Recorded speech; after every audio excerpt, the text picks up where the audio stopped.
The Wyoming wind howled like a living thing carrying snow that cut like glass across the open plains. In the dying light of December 1887, the landscape stretched endless and merciless, a white emptiness that swallowed hope and left only the will to survive. Against this vast canvas of winter, a single horse stumbled forward, its rider hunched low against the cold that sought to claim them both. Genevieve Marlowe had stopped feeling her fingers 2 miles back. The thin Boston coat that had seemed adequate in the relative warmth of the train station now provided no more protection than paper against the frontier cold. 8 months pregnant, every movement of the horse sent jolts of pain through her swollen body, but she gripped the reins with hands that had long since gone numb, knowing that to fall meant death. She had been riding for 3 weeks. West, always west, following the setting sun, away from everything she had known. The wedding ring she once wore lay somewhere in a Nebraska creek, thrown away with the last remnants of her old life. The faded bruises on her wrists had yellowed and disappeared, but the marks on her soul remained fresh. The horse stumbled. Evie felt herself sliding sideways, tried to grip with legs that no longer responded to her will. She hit the snow hard, the impact driving the breath from her lungs. For a moment she simply lay there, feeling the cold seep through her clothes, wondering if this was how it would end. Alone in the snow, her child never drawing breath, her flight from Boston ending not in freedom, but in a frozen grave. Then she saw it. A light distant and flickering, barely visible through the swirling snow. A cabin. Shelter. Life. She crawled. The horse had already wandered away, seeking its own salvation. Evie pulled herself forward through drifts that reached her chest, her breath coming in ragged gasps, her hands leaving bloody smears on the white snow. The baby kicked inside her, and she whispered to it through cracked lips, "I will not let you die. Not here. Not like this." The cabin door stood unlocked. She fell through it into darkness, barely warmer than the storm outside. The smell hit her first. Sickness, unwashed bodies, the sour scent of desperation. As her eyes adjusted, she saw them. A man lay on a rough bed against the far wall, his face gaunt and gray, his breath rattling in his chest. Beside the bed, a girl of perhaps 10 years stood holding a fireplace poker like a weapon, her eyes huge in a face thin with hunger. Near the dying fire, a small boy clutched a wooden horse to his chest, his lips moving in silent prayer. The girl spoke first, her voice steady despite the fear in her eyes. "Who are you? What do you want?" Evie tried to answer, tried to explain that she meant no harm, that she only needed shelter from the storm, but the words would not come. The room tilted, darkness rushed in, and she knew nothing more. She woke to warmth. Someone had dragged her close to the fire, covered her with a threadbare blanket that smelled of wood smoke and soap. The girl stood over her, holding a cup of water. "Drink this, slowly." Evie drank. The water was cold and tasted of iron, but it was the most beautiful thing she had ever experienced. As strength returned in small measures, she studied her surroundings more carefully. The cabin was well built, the logs fitted with skill, the floor smooth from years of use. But dust covered every surface. Dishes sat unwashed in a basin. The cold had crept in through windows poorly sealed against winter. This was a home that had once known care, now fallen into neglect, born of circumstances beyond its inhabitants' control. "Your father," Evie managed her voice, a hoarse whisper. "How long has he been sick?" "A week, maybe more," the girl replied. "I tried to ride to town for the doctor, but the storm came. We ran out of food 3 days ago. The fire almost died yesterday." The girl's face remained composed, but Evie saw the exhaustion in every line of her small body, the weight of responsibility no child should carry.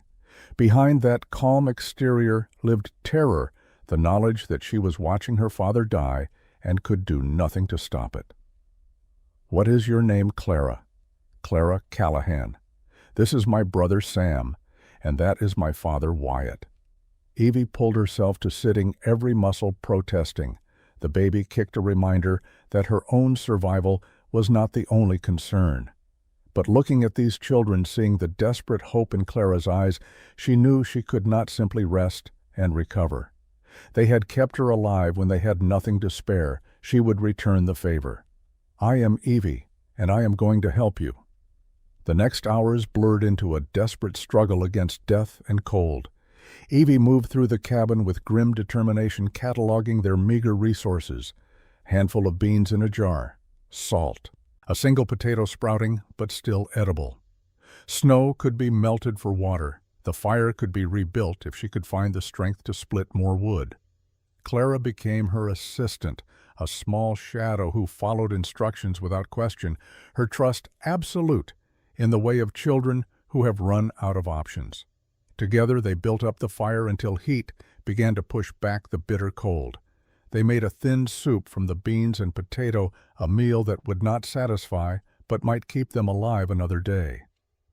Sam, the younger boy, watched them work with eyes that had seen too much sadness for his 6 years. He held his wooden horse like a talisman, his thumb wearing a smooth groove into the carved mane. When Evie finally had a moment to sit, he climbed into her lap without invitation, seeking the comfort of adult presence.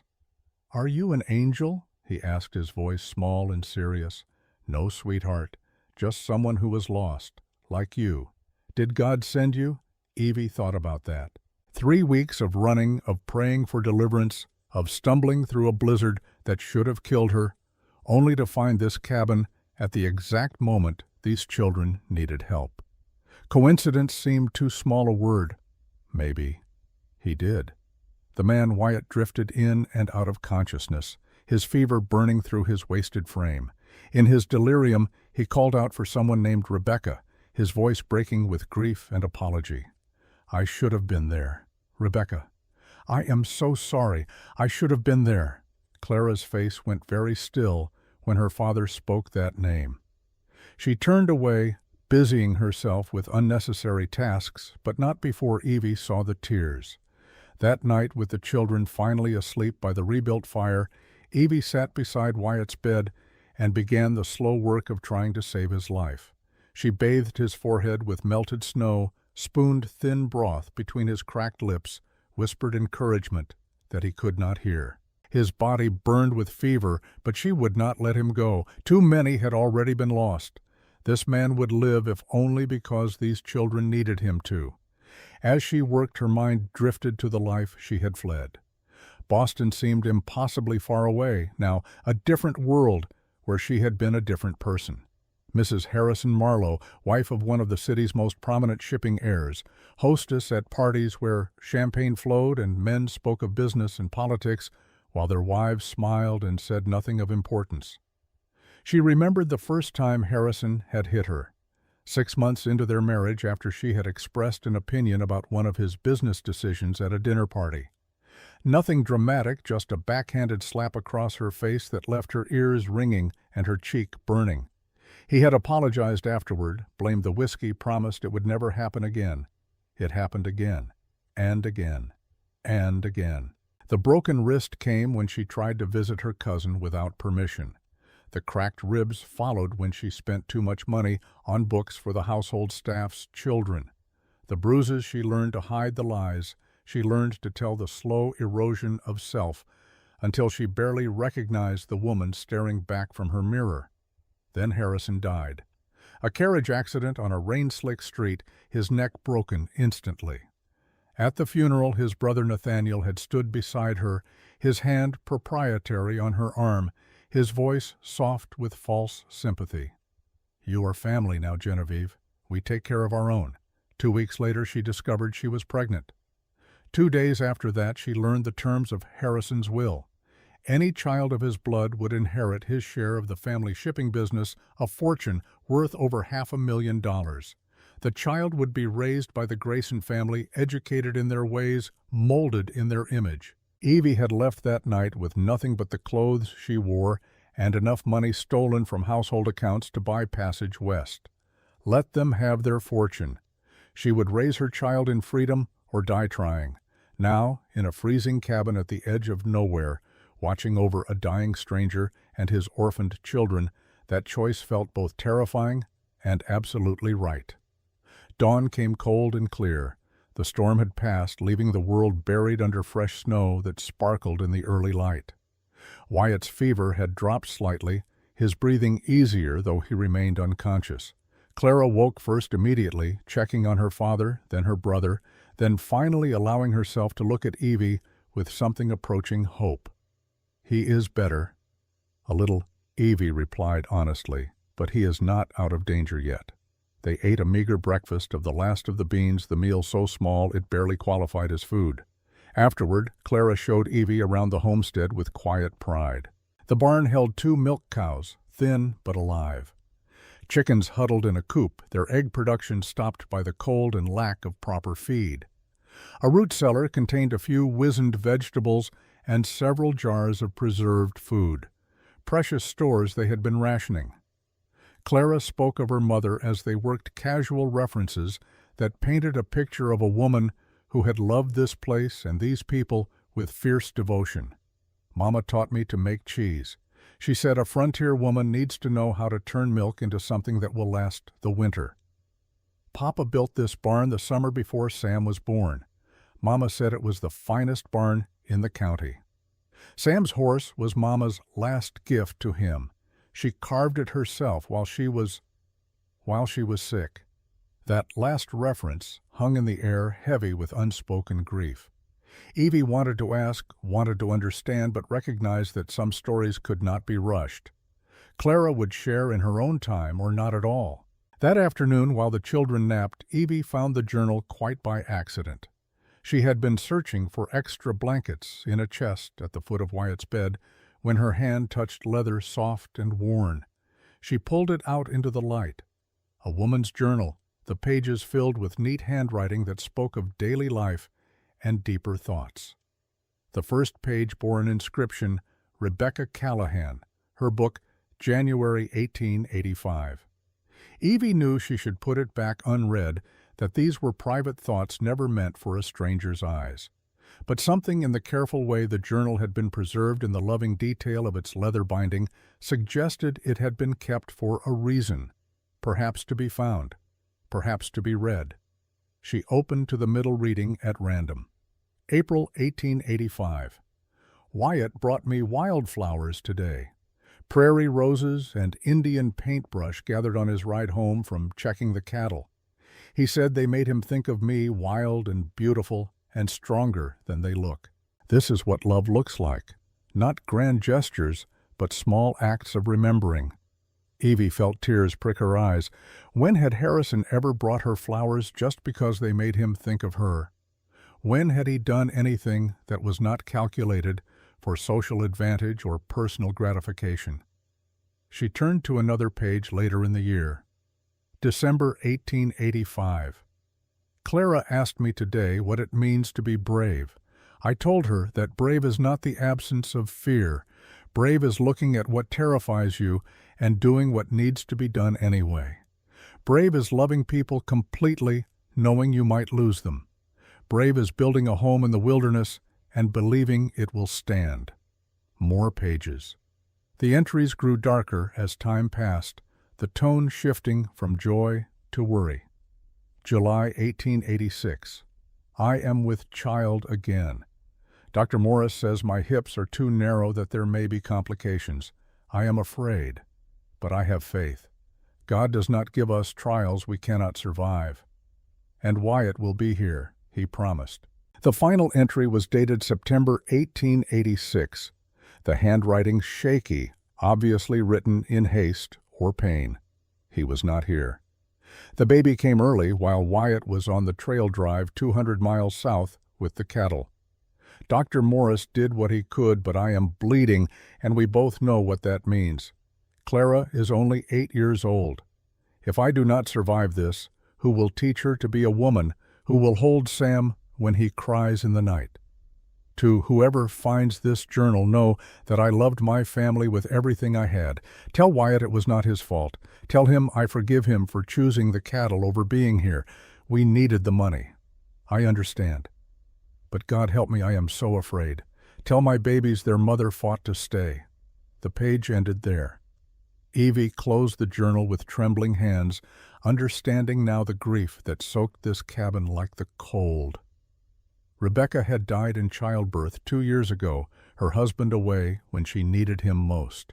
Wyatt had come home to find his wife dead and his children traumatized and had been dying of guilt ever since. No wonder he called for her in his fever dreams. No wonder Clara had eyes too old for her face. No wonder Sam clung to a wooden horse his dead mother had carved. This family had been shattered, held together only by Wyatt's stubborn refusal to abandon his children the way death had forced him to abandon his wife. And now, sickness threatened to complete what grief had started. Evie would not allow it. She had run from death and cruelty and the cage of her old life. She would not watch it claim victory here. That evening, as the sun painted the snow orange and gold, Wyatt's fever broke completely. His eyes opened clear for the first time in days and focused on Evie's face with confusion. "Who are you?" His voice came out as a croak, barely audible, but it was conscious speech. Evie felt relief wash through her so powerfully she had to grip the edge of the bed to stay upright. "My name is Evie. I found your cabin during the storm." Wyatt's eyes moved to where Clara and Sam sat by the fire, safe and alive. "My children are well. Scared, but well. Clara has been very brave." Wyatt closed his eyes, a single tear tracking down his weathered cheek. "How long have you been here?" 6 days. 6 days. You stayed 6 days. I had nowhere else to go. That was not the entire truth, but it was truth enough. Wyatt studied her face with the intensity of a man accustomed to judging character, quickly seeing past polite words to the reality beneath. Evie wondered what he saw. A pregnant woman in a ruined Boston coat, her hands raw from work, her face showing the first signs of true exhaustion now that the crisis had passed. "What are you running from?" The question caught her off guard with its directness. She could have lied, could have invented some safe story that would satisfy surface curiosity.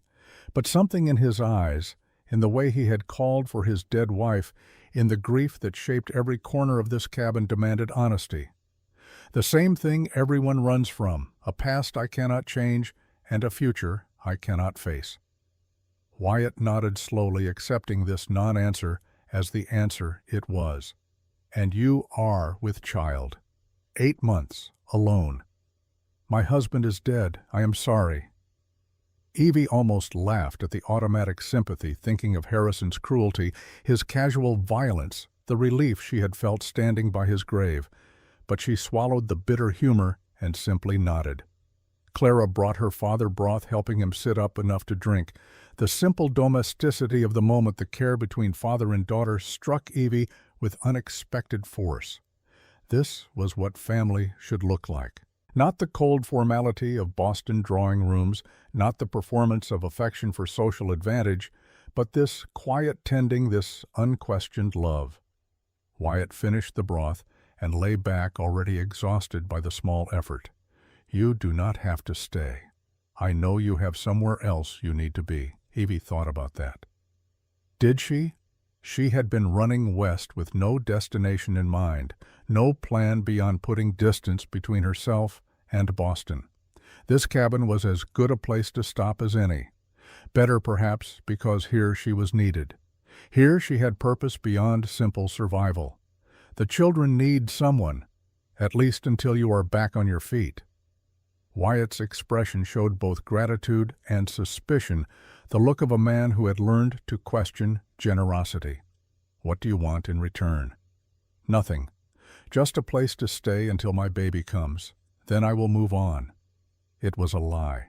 Even as she spoke the words, Evie knew she was not ready to leave. But it was the lie that would allow them both to accept the arrangement without owing debts neither could pay. That night, after the children were asleep and Wyatt had drifted back into healing rest, Evie stepped outside to stand in the cold air and think. The sky blazed with stars, more than she had ever seen in Boston. A river of light spilling across the darkness. The mountains rose black against the horizon, vast and eternal, and utterly indifferent to human concerns. She placed a hand on her swollen belly, feeling the baby shift and settle. "We found shelter," she whispered. "We are going to be all right." But even as she spoke the words of comfort, she saw movement in the distance. 3 riders, dark shapes against the snow, following the trail her horse had left 6 days before.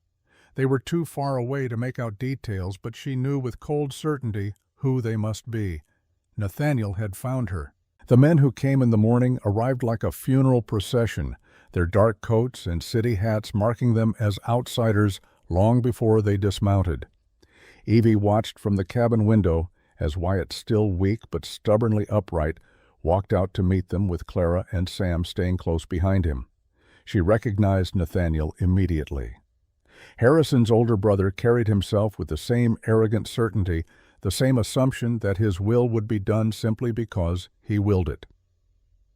Beside him stood a thin man in spectacles who could only be a lawyer, and a third figure whose casual stance and watchful eyes marked him as hired muscle. Nathaniel's voice carried clearly in the cold air. "We are looking for a woman, Genevieve Marlowe. She may be traveling alone, possibly in distress." Wyatt's response came measured and careful. "What business do you have with this woman? She is family. We are concerned for her welfare." Evie could hear the lie in every word. Concerned for her welfare meant concerned for the child she carried, for the inheritance it represented, for the control they would gain. She had not run halfway across the country to surrender now. She stepped out of the cabin, her hands resting protectively on her belly. "I am here." Nathaniel's face split into a smile that held no warmth. "Genevieve, thank God. We have been so worried." "Liar." The word came out flat and hard. Nathaniel's smile did not waver, but his eyes went cold. "You are unwell. The strain of travel, the pregnancy. Come back with us. Let us take care of you. I am exactly where I choose to be. You cannot stay here. This is no place for a lady in your condition." Wyatt stepped forward, placing himself between Evie and the visitors. "The lady has been helping my family. She is welcome here as long as she wishes to stay." Nathaniel's attention shifted to Wyatt, assessing and dismissing in a single glance. "And you are Wyatt Callahan. This is my land, Mr. Callahan. Surely you can see that Mrs. Marlowe needs proper care, medical attention, comfort. She has all she needs here." Nathaniel's patience, always thin, began to fray.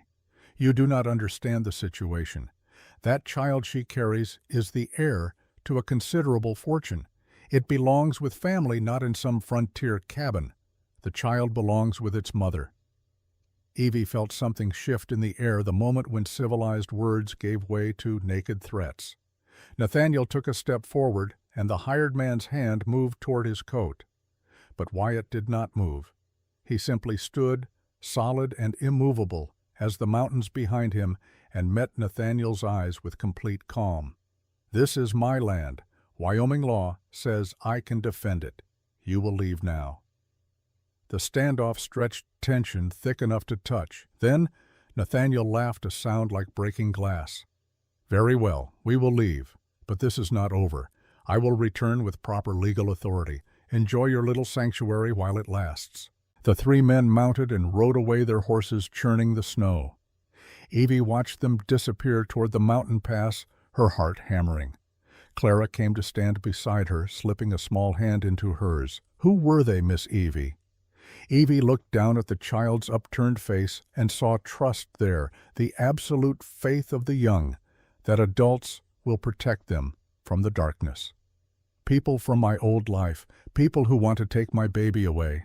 Will Papa keep them away? I hope so, sweetheart. I truly hope so." The days that followed settled into a rhythm born of necessity and growing trust. Wyatt's strength returned slowly but steadily under Evie's care, his body responding to decent food and the simple fact that someone now shared the burden of keeping his family alive. Each morning Evie woke before dawn to stoke the fire and prepare breakfast from their meager stores. Clara helped without being asked, the 2 of them moving around the small kitchen space with increasing coordination. Sam appointed himself guardian of the chickens, collecting the few eggs they produced with solemn pride. Wyatt watched all of this from his bed with an expression Evie could not quite read.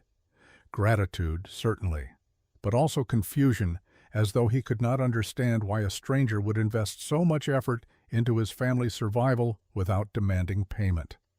On the 8th day, Wyatt rose from bed and dressed himself for the first time. Evie heard him moving about and came to find him standing at the window, looking out at the snow-covered landscape. "You should not be up yet. I have been lying down for over a week.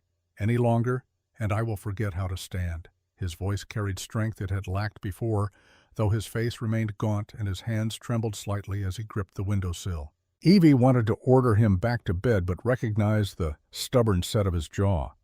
This was a man who had spent his life working, who measured his worth in what he could do rather than what he could say.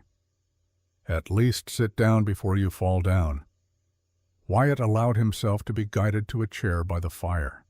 Evie brought him coffee made from grounds that had already been used twice, the resulting brew, more memory than substance, but warm and bitter and somehow comforting. "Clara says you have been here more than a week now. 9 days. 9 days of caring for strangers." Why Evie settled into the opposite chair, her swollen belly making the movement awkward. The baby chose that moment to kick a sharp jab just below her ribs that made her wince. "Because I found you. Because your children needed help. Because I needed to be needed." That is not a real answer. Wyatt's eyes, she noticed for the first time, were the color of weathered leather, marked with lines that spoke of years spent squinting into sun and wind.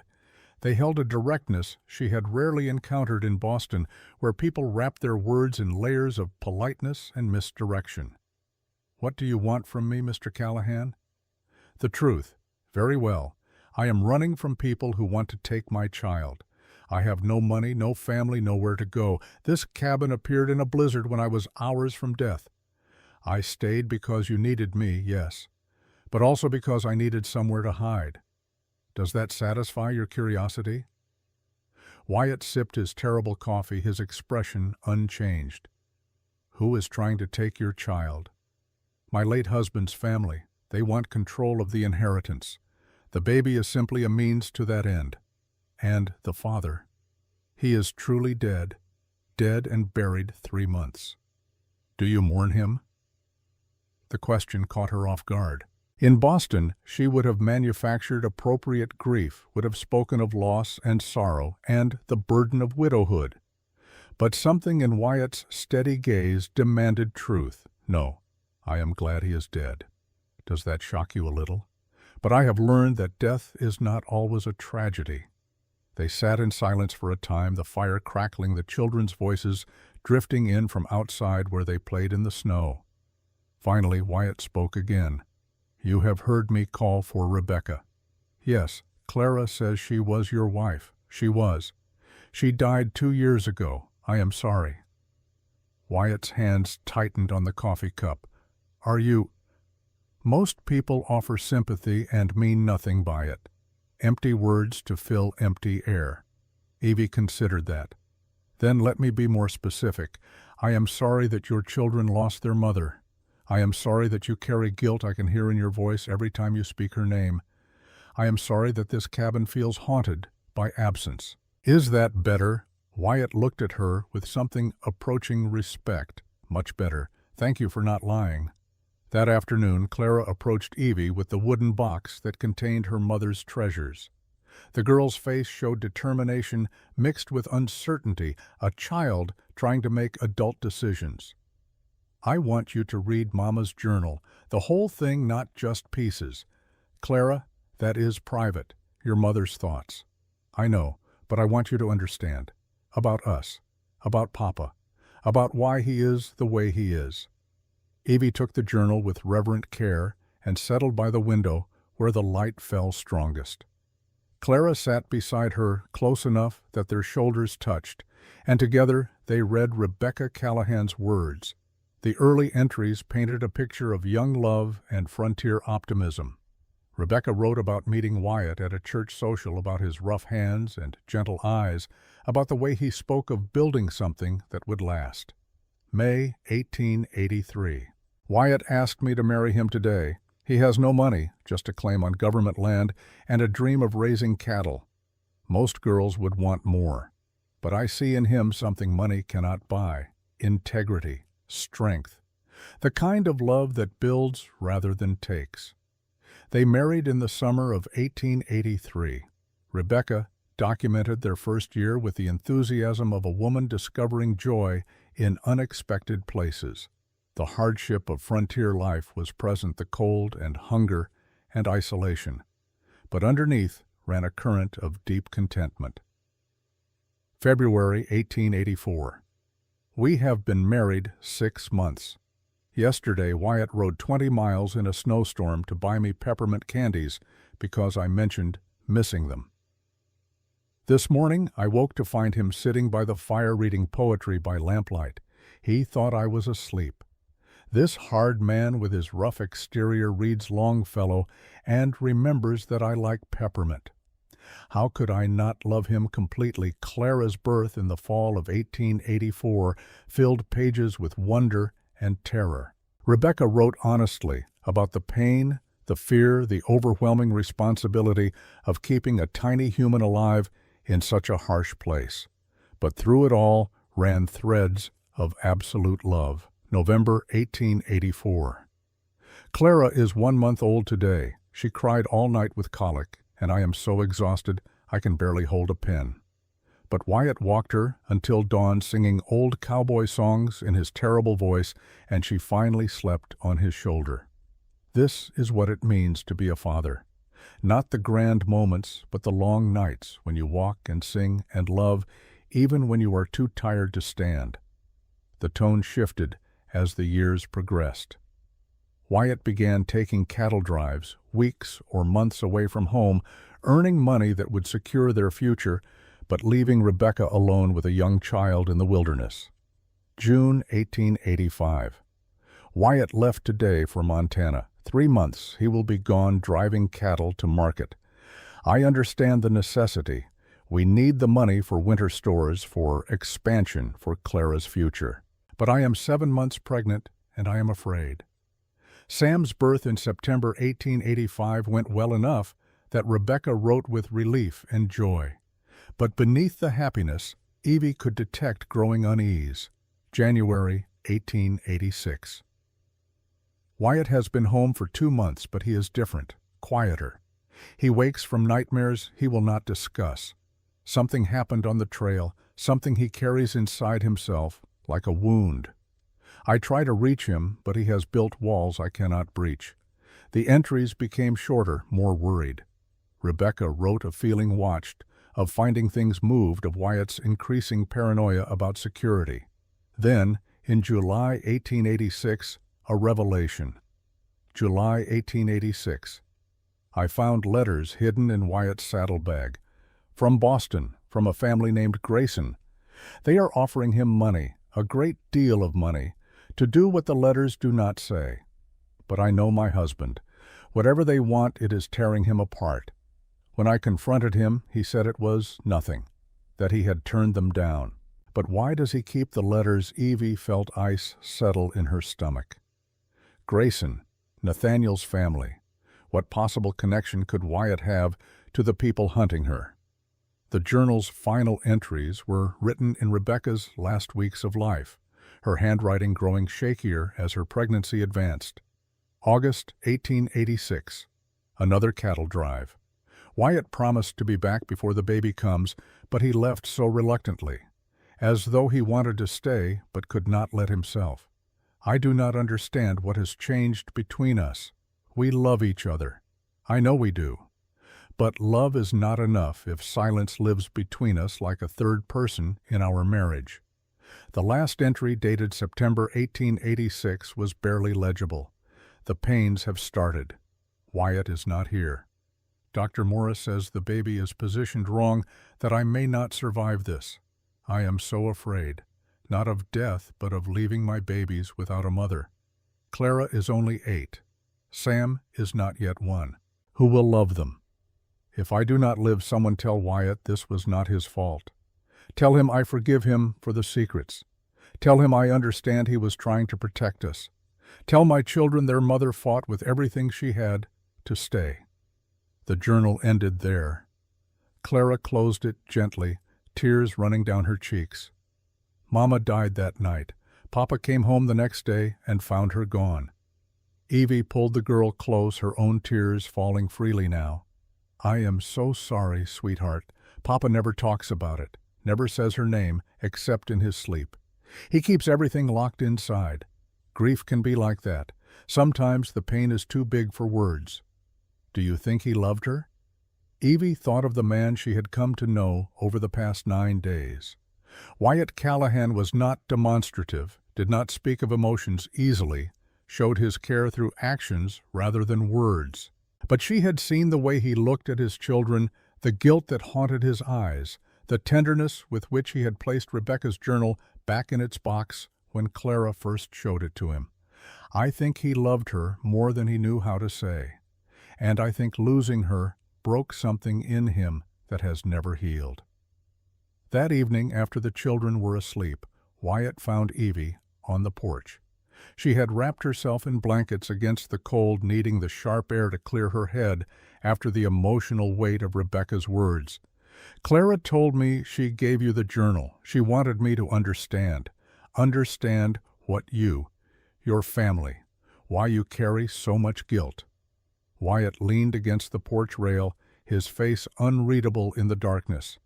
"And do you understand, I understand, that you were trying to provide for your family, that you could not have known Rebecca's time would come early, that you have been punishing yourself for 2 years for something that was not your fault. You sound very certain." Rebecca's last words were forgiveness. "Perhaps you should listen to them." Wyatt was quiet for so long that Evie thought he would not respond. When he finally spoke, his voice was rough with suppressed emotion. "Dr. Morris warned me, said Rebecca's hips were too narrow, that she should not risk another pregnancy, but we wanted more children. I wanted a son. And I thought there would be time. I thought I could do the drive and make it back. I was arrogant and stupid, and she paid the price. You could not have known. I should have stayed. The money was not worth her life, perhaps not. But you cannot change what happened. You can only choose what you do now." Wyatt turned to look at her fully. "And what would you have me do live for Clara and Sam? They need a father who is present, not a ghost haunted by the past. Like you are present, you who are running from your own ghosts." The comparison struck home. Evie pulled the blanket tighter around her shoulders. "I never claimed to have answers, only observations. Fair enough. Then let me make an observation of my own. You are not just running from your husband's family. You are running from the question of whether you deserve to be happy." The words hit like a physical blow. Evie opened her mouth to deny it, to deflect with humor, or change the subject. But looking into Wyatt's eyes, she saw understanding there. He knew exactly what it felt like to believe you did not deserve peace. "Perhaps we are both running then. Perhaps." They stood together in the cold silence, two wounded people finding unexpected companionship in their shared brokenness. Then Wyatt spoke again, his voice careful. "Those letters Rebecca mentioned in her journal, the ones from Boston, from the Grayson family." Evie's breath caught. "What about them? I never answered them. They wanted me to do something I could not bring myself to do." "What did they want?" Wyatt met her eyes directly. "They wanted me to find someone. A woman who had run away. They offered $5,000 to bring her back, or $10,000 if I could get legal custody of a child she was carrying." The world tilted. Evie gripped the porch rail to keep from falling. "They hired you to find me." "They tried to 6 months ago, before Rebecca died. I turned them down, told them I was not interested in their dirty business, but you kept the letters. I kept them because I wanted to remember what I had refused, wanted proof that I could still choose right over money." Evie's mind raced. Wyatt had known. All along he had known who she was, what she was running from, and he had said nothing. "Why did you not tell me?" "Because I was not certain until those men showed up. The timing fit. Pregnant woman running from Boston. Child worth a fortune. But I needed to be sure. And now you are sure." "Yes." "So what happens now?" Do you turn me in? Collect your reward? Wyatt's face hardened. I said I refused their offer. That has not changed. Even for $10,000, that is enough money to save this ranch, to secure your children's future. Some things are not for sale. Rebecca taught me that. They stood facing each other, the cold air burning their lungs, the stars brilliant overhead. Finally, Evie found her voice. I do not understand you, Wyatt Callahan. That makes two of us. Because I do not understand why I am about to suggest what I am about to suggest. Which is, Wyatt took a breath as though steadying himself before a leap. Marry me. The words hung in the frozen air. Evie stared at him, certain she had misheard. What marry me? If we are wed, the child becomes mine legally. Your husband's family cannot claim it. You barely know me. I know enough. You saved my children when you could have kept writing. You have worked yourself to exhaustion, caring for us. You read Rebecca's journal and cried for a woman you never met. That is enough. This is insane. We are strangers, are we? I feel like I know you better after 9 days than I knew most people after 9 years. Evie's head spun. Marriage to Wyatt. Protection for her child. Safety from Nathaniel, but also a lie, a facade, a transaction dressed as a union. I will not pretend to love you. I am not asking you to. Just partner with me. Help me raise Clara and Sam. Let me protect you and the baby. After this is over, after your husband's family gives up, you can leave if you want. No obligations. And if I stay, then stay. Build a life here, with us. Evie thought of the cabin warm now, with proper care. Of Clara's shy smile. Of Sam's absolute trust. Of the mountains standing eternal against the sky. Of a man who had turned down a fortune rather than betray a stranger. Why would you do this? Wyatt looked away toward the dark shapes of the barn and the corrals. Because I failed Rebecca. I kept secrets and it killed her. I will not make that mistake again. And because those children in there deserve a mother. You have already become one to them, whether you realize it or not. I could be a terrible wife. I do not know how to run a ranch. I have never worked a day in my life until I came here. You have been working every day for more than a week. Seems to me you are learning fine. This is not a real proposal. This is a business arrangement. Does that bother you? Evie thought about Harrison's proposal, all flowers and poetry and promises, every word a lie, designed to trap her. This offer from Wyatt held no romance, no false declarations, just honest partnership, mutual protection. No, actually, it does not bother me at all. Is that a yes? Evie looked up at the stars, thinking of her mother who had died when she was 12, leaving her alone and vulnerable in a world that saw women as property.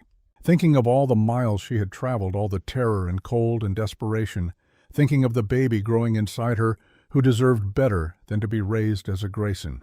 Yes, I will marry you, Wyatt Callahan.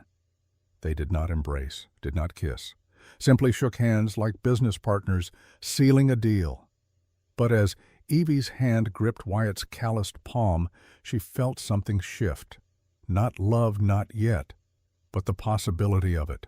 The foundation on which love might someday build.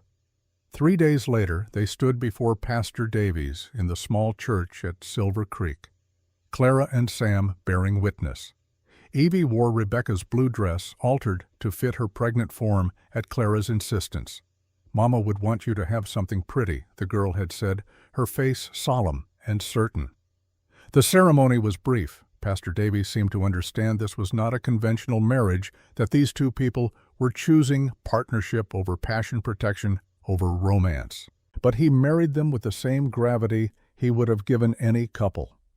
Do you, Wyatt Callahan, take this woman to be your lawfully wedded wife? I do.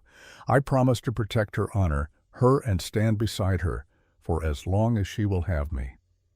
And do you, Genevieve Marlowe, take this man to be your lawfully wedded husband? Evie looked at Wyatt, at his weathered face and steady eyes, at the children standing beside them, with hope written clear in their expressions. I do. I promise to be a mother to his children, a partner in his struggles, and to try to deserve the mercy he has shown me. Then, by the power vested in me by Wyoming territory, I pronounce you husband and wife." They did not kiss. Instead, Wyatt took her hand and held it a gesture that felt more intimate than any embrace. Clara threw dried wildflowers saved from Rebecca's journal. Sam solemnly presented Evie with his wooden horse. "For the baby," he said, "so they will know they are part of our family." Evie took the toy with hands that trembled, overwhelmed by the simple generosity of the gesture. "Thank you, Sam. The baby will treasure it always." That night, back at the ranch, they established their sleeping arrangements with pragmatic efficiency. Wyatt would take the barn, giving Evie privacy in the cabin with the children. It was temporary, they both understood this careful distance. But for now, it allowed them both to adjust to being bound together without the pressure of expectations neither was ready to meet. They sat by the fire, not touching, but close enough that Evie could feel the warmth of Wyatt's presence. Outside, the first real storm of winter began to build, the wind rising with promises of heavy snow. "The children are already asleep," Wyatt observed. Today exhausted them. It was a good day, though. Yes, it was. Evie placed a hand on her belly, feeling the baby's movement stronger now at 8.5 months. "I have been thinking about names. If it is a boy, what were you considering, Samuel, after your son? But Samuel Wyatt Callahan, if that would be acceptable to you." Wyatt's expression softened in a way she had rarely seen. More than acceptable. Rebecca would have liked that, keeping her memory alive. They sat in comfortable silence, watching the fire burn down. Then, without warning, Evie felt a sudden wetness between her legs. She looked down in confusion, seeing water pooling on the chair beneath her. Wyatt saw it at the same moment. "Is that... my water just broke. The baby is coming." "But you still have 3 more weeks. Babies do not always follow schedules." Panic flashed across Wyatt's face, quickly suppressed, but not before Evie saw it. He was remembering Rebecca, remembering another premature birth that had ended in death. She reached for his hand. "I am not Rebecca, and you are not alone this time. We will do this together." Wyatt gripped her hand so tightly it hurt.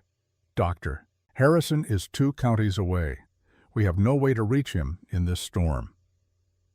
"Then you will have to help me bring this baby into the world yourself. I delivered calves, foals, never a child." Clara appeared in the doorway, awakened by their voices, her face pale but determined. "Mama's journal." She wrote instructions, just in case. The girl ran to retrieve the leather book, flipping to pages near the end where Rebecca had documented everything she learned from Dr. Morris, every technique and procedure. Clara's voice was steady as she read her dead mother's words, guiding them through the process of birth. Wyatt moved with the careful precision of a man terrified of making a mistake. Evie endured the contractions with gritted teeth, trying not to scream and wake Sam. Hours passed. The storm outside grew worse, wind hammering the cabin walls. Inside, a different kind of storm raged as Evie's body fought to bring new life into the world. At the worst moment, when the pain became unbearable and Evie wanted to give up, Wyatt leaned close to her ear. "You are the strongest woman I have ever known. You rode through a blizzard alone. You saved my family. You can do this. Look at me, Evie. You can do this." His certainty became hers. She pushed with everything she had. And then, cutting through the sound of wind and fire and her own ragged breathing, came a new sound, a baby's cry, thin but unmistakably alive. Wyatt caught the infant, his hands gentle despite their trembling. A boy small but breathing, his face red with the outrage of existence. "You did it," Wyatt said, his voice breaking. "Evie, you did it." He placed the baby on her chest, and Evie felt her heart expand to contain this new love, this tiny person who had traveled with her across half a continent, who had survived everything she had survived. "Hello, little one. Welcome to your family." Clara came close, her face wet with tears of joy and relief. "What is his name, Mama?" The words, so casually spoken, so absolutely meant, made Evie's tears flow harder. "His name is Samuel. Samuel Wyatt Callahan." Clara gently touched her new brother's hand. "Hello, Samuel. We have been waiting for you." As dawn broke over the snow-covered landscape, the storm began to clear. Inside the cabin, the new family huddled together by the fire. Wyatt held his wife's hand. Clara kept watch over her infant brother. Sam slept peacefully, secure in the knowledge that his family was whole again. They had survived the night. They had brought new life into the world. And though challenges still waited, though Nathaniel Grayson had not surrendered his claim in this moment, they had everything they needed. They had each other. The first 2 weeks after Samuel's birth passed in a blur of sleepless nights and fierce protectiveness. Evie recovered slowly, her body exhausted from the ordeal of premature labor, but her spirit strengthened by the tiny life that depended on her. The baby was small, his cries thin and reedy, but he nursed with determination that seemed to promise survival against the odds. Wyatt had moved back into the cabin those first crucial days, sleeping in a chair by the fire so he could tend the stove through the night while Evie fed the baby. They existed in a strange intimacy born of necessity, passing the infant between them in the dark hours, speaking in whispers so as not to wake Clara and Sam. On the third night, when Samuel's breathing became labored and his skin felt too warm, Evie had watched Wyatt ride out into a fresh snowstorm, making the dangerous journey to fetch Dr. Harrison from Silver Creek. The doctor had arrived near dawn, examined the baby with gentle competence, and pronounced that, while Samuel was small and would need careful watching, he showed no signs of serious illness. Just keeping himself warm takes most of his energy. Dr. Harrison had explained, showing them how to wrap the infant snugly, how to recognize signs of distress. He is a fighter, this one. Born too soon, but determined to live anyway. After the doctor left, Wyatt had collapsed into sleep, still wearing his snow-covered coat, too exhausted to even remove his boots. Evie had covered him with a quilt and let him rest, understanding that his vigil was born from more than simple duty. He was trying to rewrite history, to be present for this birth in the way he had not been present for Rebecca's. Clara became Samuel's devoted guardian, sitting beside Evie's bed for hours, singing soft lullabies she remembered from her own infancy. Her voice, sweet and clear, seemed to soothe the baby when nothing else could. Sam appointed himself the official toy provider, bringing his wooden horse and other carved animals to show his new brother, narrating elaborate stories about their adventures. "You see this one, Sammy? This is the brave horse who carried Mama Evie through the snow, and this one is the rabbit who knows where all the sweet grass grows. When you are bigger, I will teach you all their names." The baby, of course, could not understand the words, but he would turn his head toward Sam's voice, and Evie swore she could see recognition in his unfocused eyes. This was family. This was love. And even at 3 days old, Samuel seemed to know he was safe. On the morning of the 8th day, Evie woke to find Wyatt sitting in the rocking chair he had built during her pregnancy, holding Samuel and staring at the infant's face with an expression of wonder mixed with pain. "He looks like you," Wyatt said quietly, not looking up. Around the eyes, the shape of his mouth. Evie studied her son, trying to see what Wyatt saw. She had been so focused on keeping Samuel alive, on nursing and changing and comforting, that she had not really looked at him. Now she saw it. The baby did favor her, carrying more of her features than Harrison's. Thank God for small mercies. Does that bother you, that he does not look like you? Wyatt's smile was gentle. He is my son, in every way that matters. Blood is just blood. Love is what makes a family. The words settled into Evie's heart like a blessing. She thought of Nathaniel, who wanted Samuel only for the money his existence represented, who saw the baby as a means to control a fortune, who would raise him in the same cold, calculating way Harrison had been raised. "I will not let them take him," she said fiercely. "I would die first. You will not have to die. We will fight, and we will win." His certainty should have seemed like empty reassurance. But looking at Wyatt's face, at the steel beneath his quiet exterior, Evie found herself believing him. The peaceful interlude shattered on a bright winter morning when the sound of multiple horses announced visitors. Wyatt grabbed his rifle and went to the door, while Evie gathered Samuel close, her heart hammering. Through the window, she counted 6 men this time. Nathaniel sat astride a fine black horse flanked by his lawyer and 4 others who wore the badges of U.S. Marshals. The presence of federal authority turned Evie's fear to ice. Wyatt stepped onto the porch rifle, held casually but ready. "You are not welcome here, Grayson." Nathaniel's smile was thin and cold. "I am afraid what you want no longer matters, Mr. Callahan. I have a court order." One of the marshals dismounted, approaching, with papers held out. He was an older man, his face weathered but not unkind. "Sir, I have a writ here requiring Genevieve Marlowe to appear before the Territorial Court in Cheyenne, and a temporary custody order regarding the minor child Samuel Harrison Marlowe." The baby's name, spoken wrong, lit a fire in Evie's chest. She came to stand beside Wyatt Samuel, bundled in her arms. "My name is Genevieve Callahan, and this is Samuel Wyatt Callahan. Those are our legal names as recorded with Pastor Davies in Silver Creek." The marshal looked uncomfortable. "Ma'am, I understand there is some dispute about that, which is why the court wants to hear testimony. The hearing is set for 4 weeks from today." 4 weeks, Evie felt panic rise. "Samuel is barely a week old. I cannot travel that distance with a newborn in winter." The marshal's expression softened. "I have daughters myself, ma'am. I understand your concern. The judge has indicated that if the child is too young to travel safely, the hearing can be delayed. But you will need a doctor's statement to that effect." Nathaniel's voice cut across the exchange like a blade. "How convenient. A delay allows Mrs. Marlowe to further entrench herself in this fraudulent arrangement. I insist the child be placed in protective custody immediately." "Over my dead body," Wyatt said quietly. The threat hung in the cold air. The marshals shifted hands, moving toward the weapons. But the older marshal raised a hand, his voice calm and authoritative.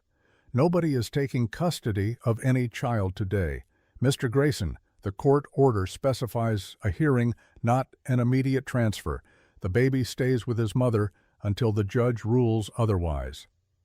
Nathaniel's face darkened with rage, but he controlled himself with visible effort. "Very well. But understand this, all of you.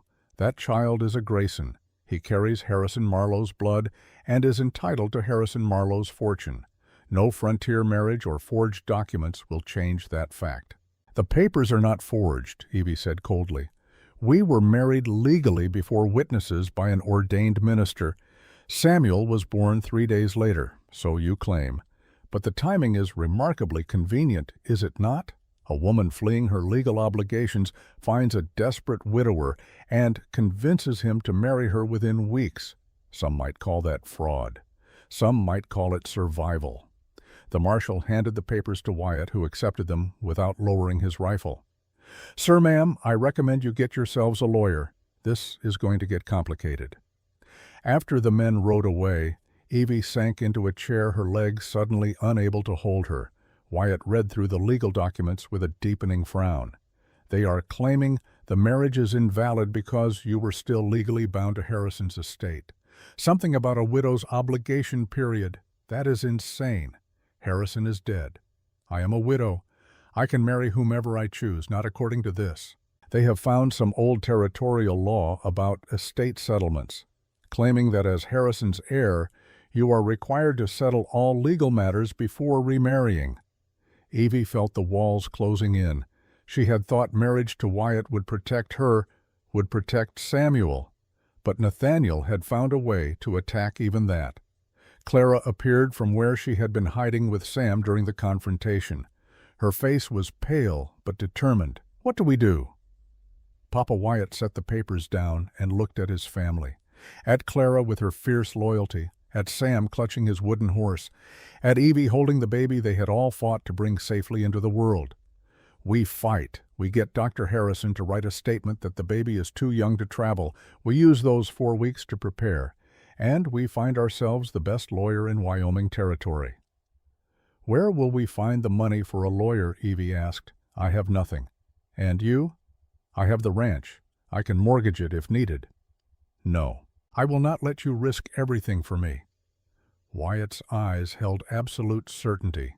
"You are my wife. Samuel is my son. This ranch means nothing if I lose my family." The word family, spoken with such conviction, brought tears to Evie's eyes. In Boston, family had meant obligation and control. Here, in this rough cabin at the edge of nowhere, family meant something entirely different. And it meant choice. It meant sacrifice. It meant love that went deeper than blood. That afternoon, Dr. Harrison came to examine Samuel and provide the medical statement. He stayed for coffee afterward, his expression troubled. "You should know that Nathaniel Grayson came to see me yesterday. Before he rode out here, what did he want?" "He wanted me to examine you, to provide evidence that you are mentally unstable, unfit to care for a child." "And what did you tell him?" "I told him to go to hell." Despite the gravity of their situation, Evie smiled. "Thank you." "I have delivered half the babies in this county," Dr. Harrison said. "I know a good mother when I see one. And I know the difference between a woman fleeing abuse and a woman fleeing justice. You are not crazy, Mrs. Callahan. You are brave." After the doctor left, Wyatt saddled his horse to ride into Silver Creek. He needed to speak with Pastor Davies to secure documentation of their marriage, to start building their defense. "I should come with you," Evie said, though the thought of leaving Samuel even for a few hours made her chest tighten. "You should rest. You gave birth 8 days ago. Let me handle this. But it is my fight. It is our fight. And I am asking you to trust me to take the first steps while you recover." Evie nodded reluctantly. Trust did not come easily after years with Harrison, but Wyatt had earned it, not through words but through actions, through the way he had held her hand during Samuel's birth, through the sleepless nights tending the fire, through his absolute refusal to abandon her when it would have been easier and more profitable to do so. Wyatt returned after dark with unexpected news. Pastor Davies had not only provided marriage documentation, but had spread word through Silver Creek about their situation, and the town had responded. "Mrs. Chen is collecting money for legal fees. Not much, but every bit helps. She said you helped her daughter learn English, that you were kind when others were not." Evie barely remembered the incident. She had spent an afternoon teaching a Chinese girl her letters, nothing more. "Pastor Davies wants to testify on our behalf, says he has married hundreds of couples, and ours was as genuine as any he has seen. Dr. Harrison already said he will testify about the birth, about your fitness as a mother. Even old Sam Tucker, who runs the feed store. He said any woman brave enough to save a dying family in a blizzard deserves protecting." The list went on. People Evie barely knew, some she had met only once or twice, coming forward to support her. It was overwhelming and humbling, and gave her the first real hope she had felt since seeing Nathaniel's men ride up to their cabin. "Why are they helping us?" "These people do not know me." Wyatt smiled. "They know enough. You are one of them now. This is what frontier communities do. We take care of our own." That night, with the children asleep and Samuel fed and content, Evie and Wyatt sat by the fire and planned their strategy. They would need witnesses to testify not just to the legality of their marriage, but to its genuine nature. They would need evidence of Harrison's abuse, of Evie's reasons for fleeing. They would need to prove that Samuel's best interests were served by staying with them rather than being raised by the Graysons. "There is something else," Wyatt said hesitantly, "something we have not discussed." "What?" "The fortune. The $500,000 Samuel supposedly inherits. What do you want to do about that?" Evie looked at her sleeping son, so small and vulnerable. "I do not want it. I never wanted it. Let Nathaniel have the money. I only want my child." "It is not that simple. The will apparently specifies that the money goes to Harrison's heir. If Samuel is Harrison's son, the money is his by law. Then we use it for his future, his education, to build something good out of something tainted." Wyatt studied her face in the firelight.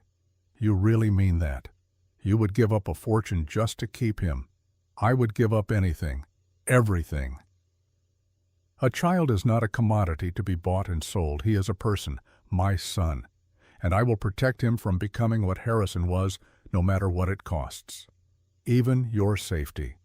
Your life, especially those. Wyatt reached across the space between their chairs and took her hand. It was not a romantic gesture, but something deeper. A covenant between warriors preparing for battle. Then we will protect him together. And we will win, because we are fighting for love, not money. And love is always stronger. The weeks that followed fell into a rhythm of preparation and care. Evie recovered her strength while Samuel grew slowly but steadily. Clara helped compile documentation, writing out everything she remembered about how her father and Evie had met, about the genuine affection she witnessed between them. "Papa smiles now," she wrote in her careful script. "He did not smile for 2 years after Mama died, but he smiles at Mama Evie. And at baby Samuel. That is real. Nobody can fake that." Sam, too young to write formal testimony, drew pictures. His family around the dinner table, his family working together in the barn, his family complete and happy in ways it had not been since Rebecca's death. Word of their case spread through the surrounding ranches and homesteads. People Evie had never met began stopping by with offers of support. A rancher's wife brought baby clothes her own children had outgrown. A family of Swedish immigrants left a basket of food and a note in broken English promising to pray for them.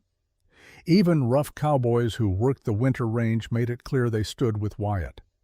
"You are one of us," they said simply. "Callahannans do not abandon their own." 10 days before the scheduled hearing, a stranger arrived at their door. He was a tall man in his 50s, dressed in clothes that had seen better days, but were clean and carefully maintained. He introduced himself as Jacob Kincaid, attorney at law. Though attorney might be stretching it, he admitted with a wry smile, "I studied law from books while working a silver mine, passed the territorial bar exam 5 years ago. I am not fancy and I do not have connections, but I know the law and I do not lose often." "Why are you here?" Wyatt asked. "Pastor Davies sent word. Said you needed representation and could not afford the kind of lawyers Grayson will bring from Boston." "We have almost no money," Evie warned. "The town collected some funds, but it is not much." Kincaid waved this away. "I do not want your money. I want to beat those eastern sons of, well, I want to win. I came west to escape the kind of corruption they represent. This case is personal for me." Over the next days, Kincaid proved his worth. He interviewed every potential witness, preparing them for the questions they would face. He researched territorial law, finding precedents that supported their position. He even uncovered information about Nathaniel's business practices, hints of fraud and intimidation that might prove useful. "The man is not as clean as he pretends," Kincaid reported. "I have a friend in Boston who is doing some digging. If we get lucky, we might find ammunition to use against him." But he also warned them about the challenges they faced. "They will attack the marriage as fraudulent. They will claim you married to avoid legal obligations. They will paint you as unstable, manipulative, using a desperate man for protection." "Let them try," Wyatt said grimly. "Anyone who knows us will see the truth. Knowing the truth and proving it in court are different things.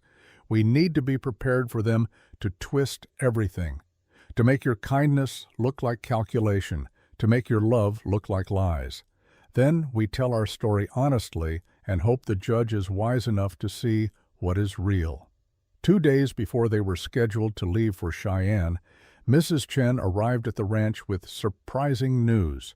Her husband had connections in the Chinese community across Wyoming, men who worked on railroads and in mines who saw and heard things that escaped notice by others. Through this network, they had learned something important. "Nathaniel Grayson is not acting alone," she reported. "He has partners in Boston. Men who invested with Harrison, who stand to lose money if the estate goes to you and the baby instead of to them. This is not just about custody. It is about controlling a business empire." Evie felt pieces falling into place. Harrison's shipping company had been worth far more than $500,000. If Nathaniel could control Samuel, he could control the business decisions, the investments, the entire operation. The baby was not just an heir, he was a key to vast wealth and power. This information changes things, Kincaid said thoughtfully. It gives Nathaniel a motive beyond simple family loyalty, shows this is about money, not what is best for the child. Can you prove it in court? I can raise questions, plant seeds of doubt, make the judge wonder about Nathaniel's true motivations. The night before they left for Cheyenne, the entire community of Silver Creek came to the ranch for what Pastor Davies called a vigil of support.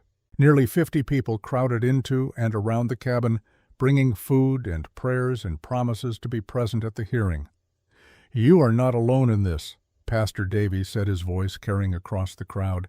"We stand with you. We will fill that courtroom and show the judge what real community looks like." Mrs. Chen presented Evie with a beautiful quilt sewn by the women of the town. For the baby. So he knows he is loved by many, not just his mother and father. Dr. Harrison gruffly promised to testify about every detail of Samuel's birth, of Evie's courage and competence as a mother. Sam Tucker, the feed store owner, brought a carved wooden rattle for Samuel. "My granddad made these for all his children. Figured your boy should have one too. Callahanans, our family which makes that baby one of ours." As the evening wore on and people shared stories and songs, Evie found herself overwhelmed by the outpouring of support. These people owed her nothing. Most had known her less than 2 months, yet they treated her as one of their own, defending her against outsiders with fierce loyalty. Wyatt found her outside, escaping the crowd for a moment of quiet. Samuel slept in her arms, oblivious to the gathering held in his honor. "Are you all right?" I do not have words for what I am feeling. Grateful. Grateful, yes, but also confused. I do not understand why they are doing this." Wyatt smiled. "Because you are worth fighting for. Because this community believes in protecting its own. And because they have seen what you have done for my family. You think that went unnoticed? You saved 3 lives that would have been lost. People remember. I was just trying to survive. You were being who you are, kind, strong, refusing to turn away from people in need even when you had every reason to keep riding. That matters out here, more than money or social position or any of the things that mattered in Boston." Evie looked back through the window at the people crowded into their cabin. Simple people, most of them, ranchers and shopkeepers and laborers, not wealthy or educated or powerful, but decent, honest, willing to stand up for what was right even when it cost them time and money and comfort. "This is what I was searching for," she said softly. "I did not know it, but this is what I needed. Not just safety for my child, but this, community, belonging, people who choose to care. You have it now. No matter what happens in that courtroom, you have found your place." The next morning dawned clear and cold. They loaded their wagon with supplies for the journey, bundling Samuel in layers of blankets against the winter air. Clara and Sam climbed into the back, their faces showing equal parts excitement and nervousness. This was the farthest either had traveled from home. Kincaid rode alongside on his horse, going over their testimony one more time. "Remember, keep your answers simple and honest. Do not volunteer information. Do not let them make you angry. The calmer you remain, the more unstable you make Evie look. By comparison, the worse they appear." At the edge of their property, they found a dozen wagons and riders waiting. Pastor Davies, Dr. Harrison, Mrs. Chen, and her family, Sam Tucker, and many others who had promised to attend the hearing. A convoy of support, visible proof that the Callahanans did not stand alone. Quite a procession, Kincaid observed with satisfaction. The judge will notice. Hard to claim someone is isolated and unstable when half a town shows up to defend them. The journey to Cheyenne took 3 days, traveling slowly to accommodate the baby and the winter conditions. They stopped each night at ranches along the way, finding hospitality from people who had heard their story and offered shelter. On the second night, a rancher's wife took Evie aside while the men discussed strategy. "I want you to know something. 20 years ago, I was you, running from a violent husband back east, pregnant and terrified. I made it to Wyoming, and a good man took me in, married me to protect me and the baby. That baby is grown now with children of his own, and that good man became the love of my life. You are doing the right thing. Do not let anyone tell you otherwise." The words gave Evie courage she had not known she needed. She was not alone in her story. Other women had walked this path, had found safety and love in unexpected places, had rebuilt their lives from ashes. On the third day, as they crested a hill and saw Cheyenne spread below them, Evie felt her stomach tighten with anxiety. That town held her future. In its courthouse, a judge would decide whether she kept her son or lost him to the people who had made her life hell. Wyatt reached across and squeezed her hand. "Whatever happens, we face it together." Together, Evie repeated, holding Samuel close. No matter what. Cheyenne was the largest town Evie had seen since leaving Boston, though calling it a town felt generous. Wooden buildings lined muddy streets. Horses and wagons crowded the thoroughfares. The territorial courthouse dominated the center square, a brick structure that managed to project authority despite its frontier plainness. Kincaid had arranged rooms for them at a modest hotel, paid for by the collection, taken up in Silver Creek. The proprietor, a widow named Mrs. Hartley, took one look at Evie with baby Samuel and immediately upgraded them to her best room. No charge for the difference. "I heard about your case. Any woman standing up to Eastern money has my support." Their supporters from Silver Creek had scattered to various boarding houses and homes of friends, but they gathered that evening in the hotel dining room to coordinate. Kincaid laid out the strategy like a general preparing for battle. The hearing is scheduled for tomorrow at 10 o'clock. Judge Abernathy presiding. He is a fair man, former Union officer, does not have much patience for legal games. That works in our favor. "What about Nathaniel's lawyers?" Evie asked. 3 of them arrived yesterday from Boston, led by a man named Silas Pemberton. He has a reputation for winning custody cases, ruthless in cross-examination. "Wonderful," Wyatt muttered. Kincaid smiled grimly. "Ruthless in Boston courts, maybe. But this is Wyoming. Eastern tactics do not always play well here. We use that." He turned to Pastor Davies. "You will testify about the marriage ceremony. Emphasize that it was performed properly, that both parties consented freely, that you saw genuine affection between them." To Dr. Harrison. "You will testify about the birth, about Mrs. Callahan's competence as a mother, about the baby's health. Make it clear that separating infant from mother at this age could be dangerous." To Mrs. Chen and the others. "You will testify about Mrs.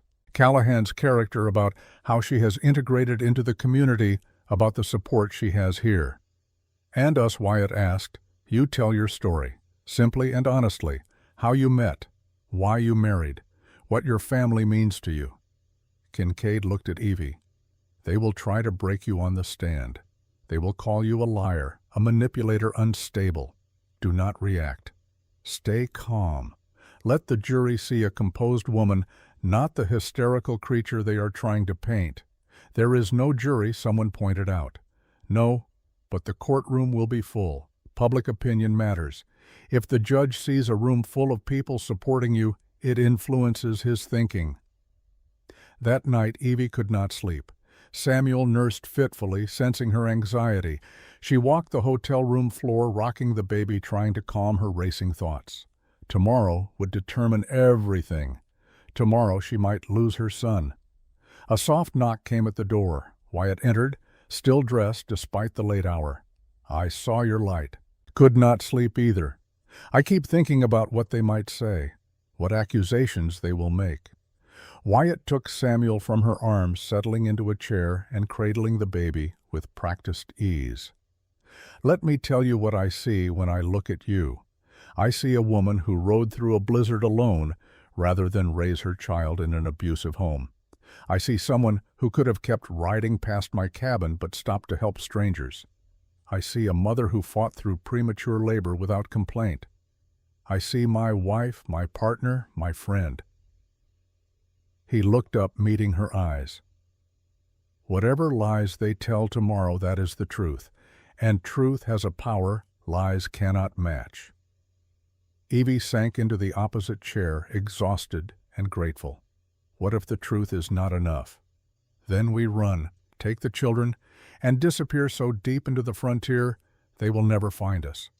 But I do not think it will come to that. I have faith in justice, and I have faith in you. In the early hours before dawn, as Samuel finally slept and Wyatt dozed in his chair, Evie allowed herself to hope. They had come so far, survived so much.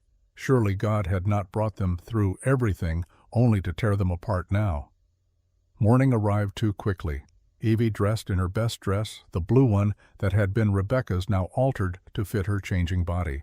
She fed Samuel one last time before they had to leave, whispering promises she hoped she could keep. "I will not let them take you. No matter what happens in that courtroom, you are mine. We are a family, and families do not abandon each other." The walk to the courthouse felt like a march to execution. Their supporters surrounded them, a protective barrier against curious stares and whispered speculation. News of the case had spread through Cheyenne, and people lined the streets to watch them pass. Inside the courthouse, the main chamber was already filling. Evie saw Nathaniel at the plaintiff's table, flanked by his 3 lawyers in their expensive Eastern suits. They radiated confidence and contempt, certain of their victory. Kincaid led their group to the defendant's table. Wyatt sat on one side of Evie, Clara on the other. Sam was in the care of Mrs. Hartley, deemed too young to attend. Samuel slept in Evie's arms, oblivious to the battle being waged over his future. All rise for the Honorable Judge Thomas Abernathy. The judge entered, a stern man in his 60s with iron-gray hair and sharp eyes that missed nothing. He took his seat, surveyed the packed courtroom, and spoke in a voice that carried authority. "This court is convened to hear the matter of Grayson versus Callahan regarding custody of the minor child Samuel. Mr. Pemberton, you may proceed." Silas Pemberton stood every inch the sophisticated Boston lawyer. His opening statement painted Evie as a calculating woman who had fled her legal responsibilities, seduced a vulnerable widower into a fraudulent marriage, and was now hiding behind frontier hospitality to avoid justice. "Your Honor, the facts are simple. Mrs. Marlowe, widow of Harrison Marlowe, discovered she was pregnant with her late husband's child. This child stands to inherit a substantial fortune. Rather than work with the Marlowe family to ensure proper care and management of this inheritance, she fled. She married Mr. Callahan in a transparent attempt to claim the child as his rather than acknowledge its true paternity." He gestured toward Nathaniel. "Mr. Grayson, the child's uncle, seeks only what is best for his nephew: a proper home, proper education, proper opportunities. Not this rough frontier existence, with a man who already failed one family, as evidenced by the tragic death of his first wife under suspicious circumstances." Wyatt's hand tightened on Evie's, but he showed no other reaction to the slander. "We ask this court to recognize the fraudulent nature of this marriage and award custody to the Grayson family, who can provide for all the child's needs." Pemberton sat satisfied. Kincaid rose for their side, his worn suit and frontier manner a stark contrast to the Eastern Polish at the other table. "Your Honor, my clients are not asking for anything except to be left alone to raise their family in peace. Mrs. Callahan fled an abusive marriage. Her husband's death freed her from that abuse, but it did not free her from his family's control. They see this baby not as a child but as a means to control a fortune." He gestured to the packed gallery. "These people traveled from Silver Creek to testify on behalf of the Callahannans. They are ranchers, shopkeepers, honest working people who know this family, who have seen them build a life based on genuine affection and mutual respect. This is not fraud. This is survival transforming into something beautiful." Judge Abernathy studied both sides, then spoke. "I have read the preliminary filings. I understand the basic positions. Let us hear testimony and see where the truth lies.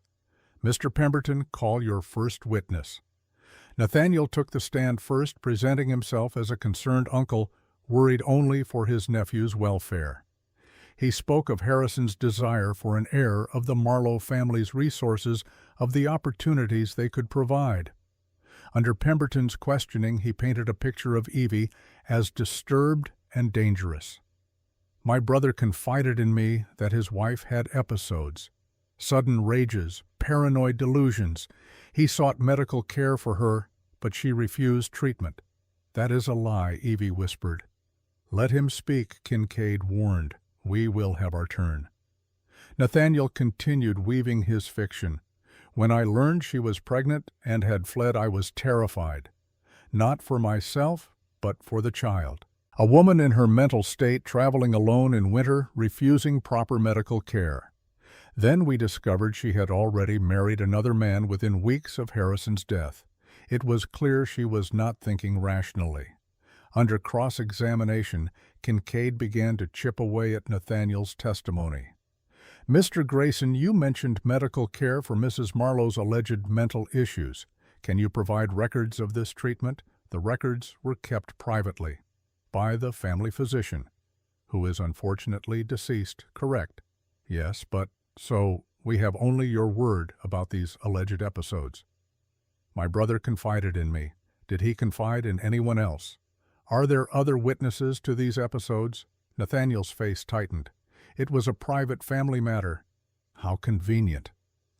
"Tell me, Mr. Grayson, what is your relationship to Harrison Marlowe's business interests?" "I am his partner." "Was his partner." "And if you gain custody of the child, who controls those business interests until he reaches majority?" "A trust would be established, controlled by you. That is standard practice. So if you win custody, you control a fortune for the next 20 years. That is quite a windfall, is it not?" "Objection!" Pemberton shouted. "Motivation is not on trial here. It speaks to bias." "Your Honor, this is not about the child's welfare. This is about money." Judge Abernathy considered. "I will allow it. Answer the question, Mr. Grayson." Nathaniel's composure cracked slightly. "I am not doing this for money. I am doing this for family. Yet you stand to benefit substantially if you win." The gallery murmured. Kincaid had scored a point. Pemberton called other witnesses. A Boston doctor who had never met Evie but testified about typical behaviors of unstable women. A business associate who swore Harrison had expressed concerns about his wife's fitness. All of it hearsay and supposition, but damaging nonetheless. Then it was their turn. Pastor Davies took the stand, dignified and sincere. "I have performed over 300 marriages in my career. I know when two people are acting and when they are genuine."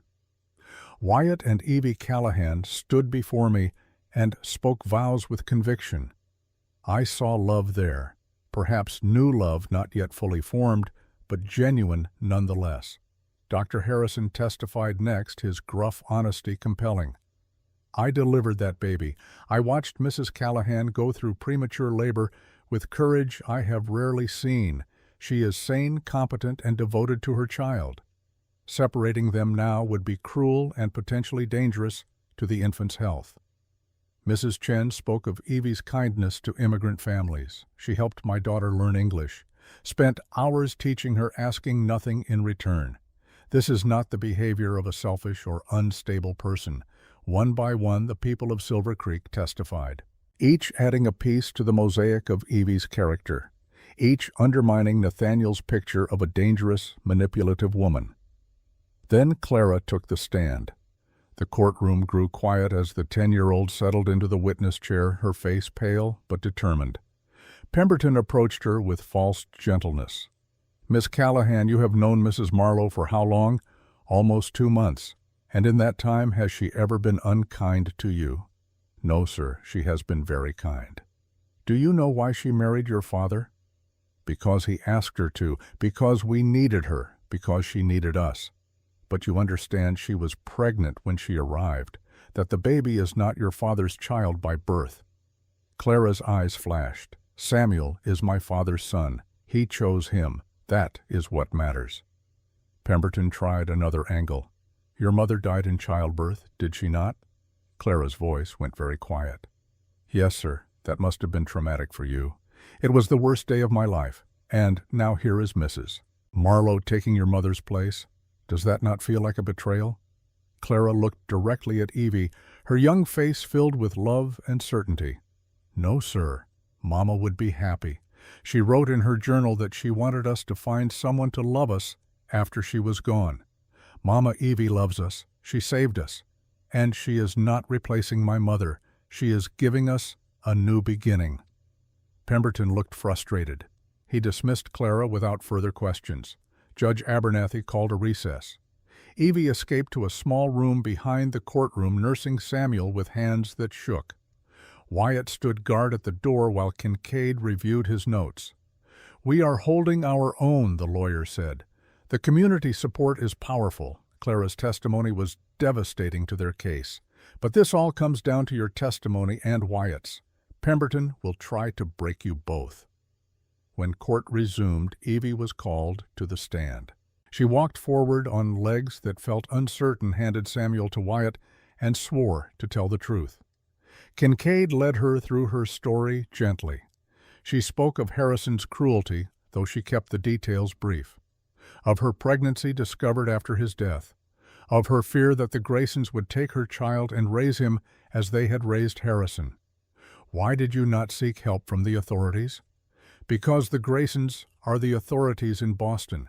They own judges, police, politicians. I had no power there. I needed to escape. And when you found the Callahan Ranch, I found a dying family. I could have kept writing, but I chose to help. And in helping them, I found something I never expected. What was that? A home. A real home where I was valued for who I am, not what I represent. Where my child would be loved, not controlled. Then Pemberton rose for cross-examination.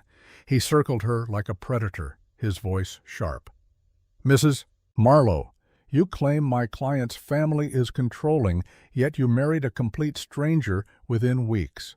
Is that rational behavior? I married a good man who offered protection to me and my child. Yes, I call that rational. Did you love him when you married him? Evie met Wyatt's eyes across the courtroom. I was learning to love him. I love him now. How convenient. And this child you carry, you claim he is Harrison Marlowe's son. He is Samuel Callahan's son. Wyatt claimed him at birth. But biologically, he is Harrison's child. Evie's hands clenched. Harrison may have fathered him, but he is not Harrison's son. A father is the man who stays, who loves, who sacrifices. That man is Wyatt.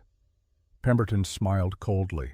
So you admit the biological connection, which means the inheritance rightfully belongs to this child to be managed by his blood family until majority. The inheritance can rot. I want my son, not money. Easy to say when you have already secured a husband and home through marriage. I secured safety for my child. Everything else is secondary. The cross-examination continued, Pemberton trying to twist every answer to make kindness look like manipulation and love look like calculation. But Evie held firm, refusing to be shaken. Finally, Wyatt took the stand. He spoke with the plain honesty that was his nature. I married Evie because she needed protection, and I could provide it. I stayed married to her because I fell in love with who she is. She is my wife, Samuel is my son, and I will protect them with my life, if necessary. Pemberton tried to attack him through Rebecca's death. Your first wife died while you were away. Some might say you abandoned her. Wyatt's voice went hard as iron. I made a mistake. I chose money over being present for my wife's labor. I have lived with that guilt every day since, but I learned from it. I will never make that choice again. My family comes first, always, even over your ranch, your livelihood, even over my life. Family is all that matters. By late afternoon, all testimony had been heard. Judge Abernathy looked exhausted. I need time to consider what I have heard here. Court will adjourn until tomorrow morning at 9 o'clock for my ruling. The wait overnight was agony. Evie barely slept, holding Samuel close, whispering promises and prayers. Wyatt sat with her through the long hours, their hands clasped, drawing strength from each other. In the morning, they returned to the courthouse. The gallery was even more packed than before, people standing in the back when seats ran out. Evie saw faces from Silver Creek, but also strangers, citizens of Cheyenne, who had followed the case and come to see its resolution. Judge Abernathy entered his face grave. He settled into his chair and opened a folder before him. This has been one of the most difficult cases I have heard in my tenure on this bench. On one side, we have biological family with substantial resources. On the other, we have a frontier family built on choice rather than blood. The law must balance rights of blood relation against the best interests of the child. Evie held her breath. Having considered all testimony and evidence, I make the following findings. First, the marriage between Wyatt and Genevieve Callahan is legal and valid. It was performed properly with consent before witnesses. Second, there is no credible evidence that Mrs. Callahan is mentally unstable or unfit as a mother. Third, the testimony clearly shows that Samuel Wyatt Callahan is thriving in his current home. Nathaniel's face darkened. However, the biological connection to Harrison Marlowe cannot be ignored. The child does stand to inherit under Harrison's will. That inheritance must be managed properly. Therefore, I rule as follows. Custody of Samuel Wyatt Callahan remains with Wyatt and Genevieve Callahan. They are his legal parents and will raise him. However, a trust will be established for the inheritance managed by an independent trustee appointed by this court, not by either family. When Samuel reaches majority, he will decide how to use those funds. Evie felt tears streaming down her face as the judge continued. Furthermore, I find Mr. Grayson's motivations in this case to be primarily financial rather than focused on the child's welfare.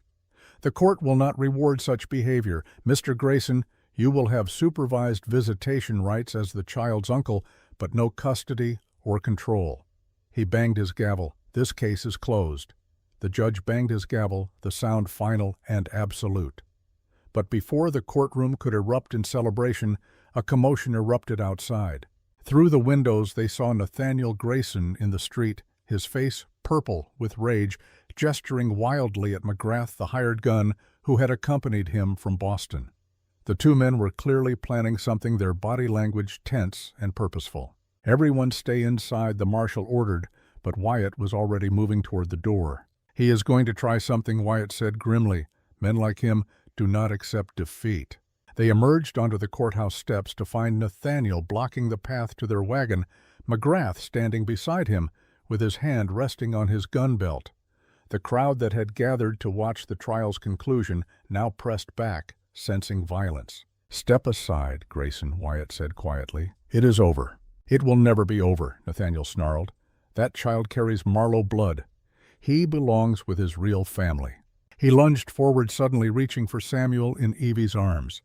She twisted away instinctively, but Nathaniel's hand caught her shoulder, gripping hard enough to bruise. The baby began to cry, sensing the violence in the air. Wyatt moved with the speed of a man who had spent years working cattle and breaking horses. His fist connected with Nathaniel's jaw with a crack that echoed across the square. Nathaniel staggered backward, releasing Evie, his hand going to his bleeding mouth. McGrath's hand moved toward his gun. The crowd gasped, people scattering for cover.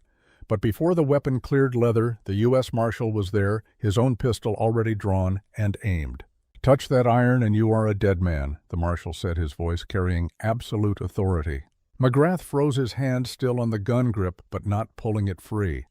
Two deputies rushed forward, seizing both him and Nathaniel before either could react further. "Nathaniel Grayson, you are under arrest for assault and attempted kidnapping." The Marshal announced. "McGrath, you are under arrest for conspiracy to commit violence and threatening a federal officer." As the deputies dragged them toward the jail, Nathaniel twisted in their grip, his face contorted with fury and desperation.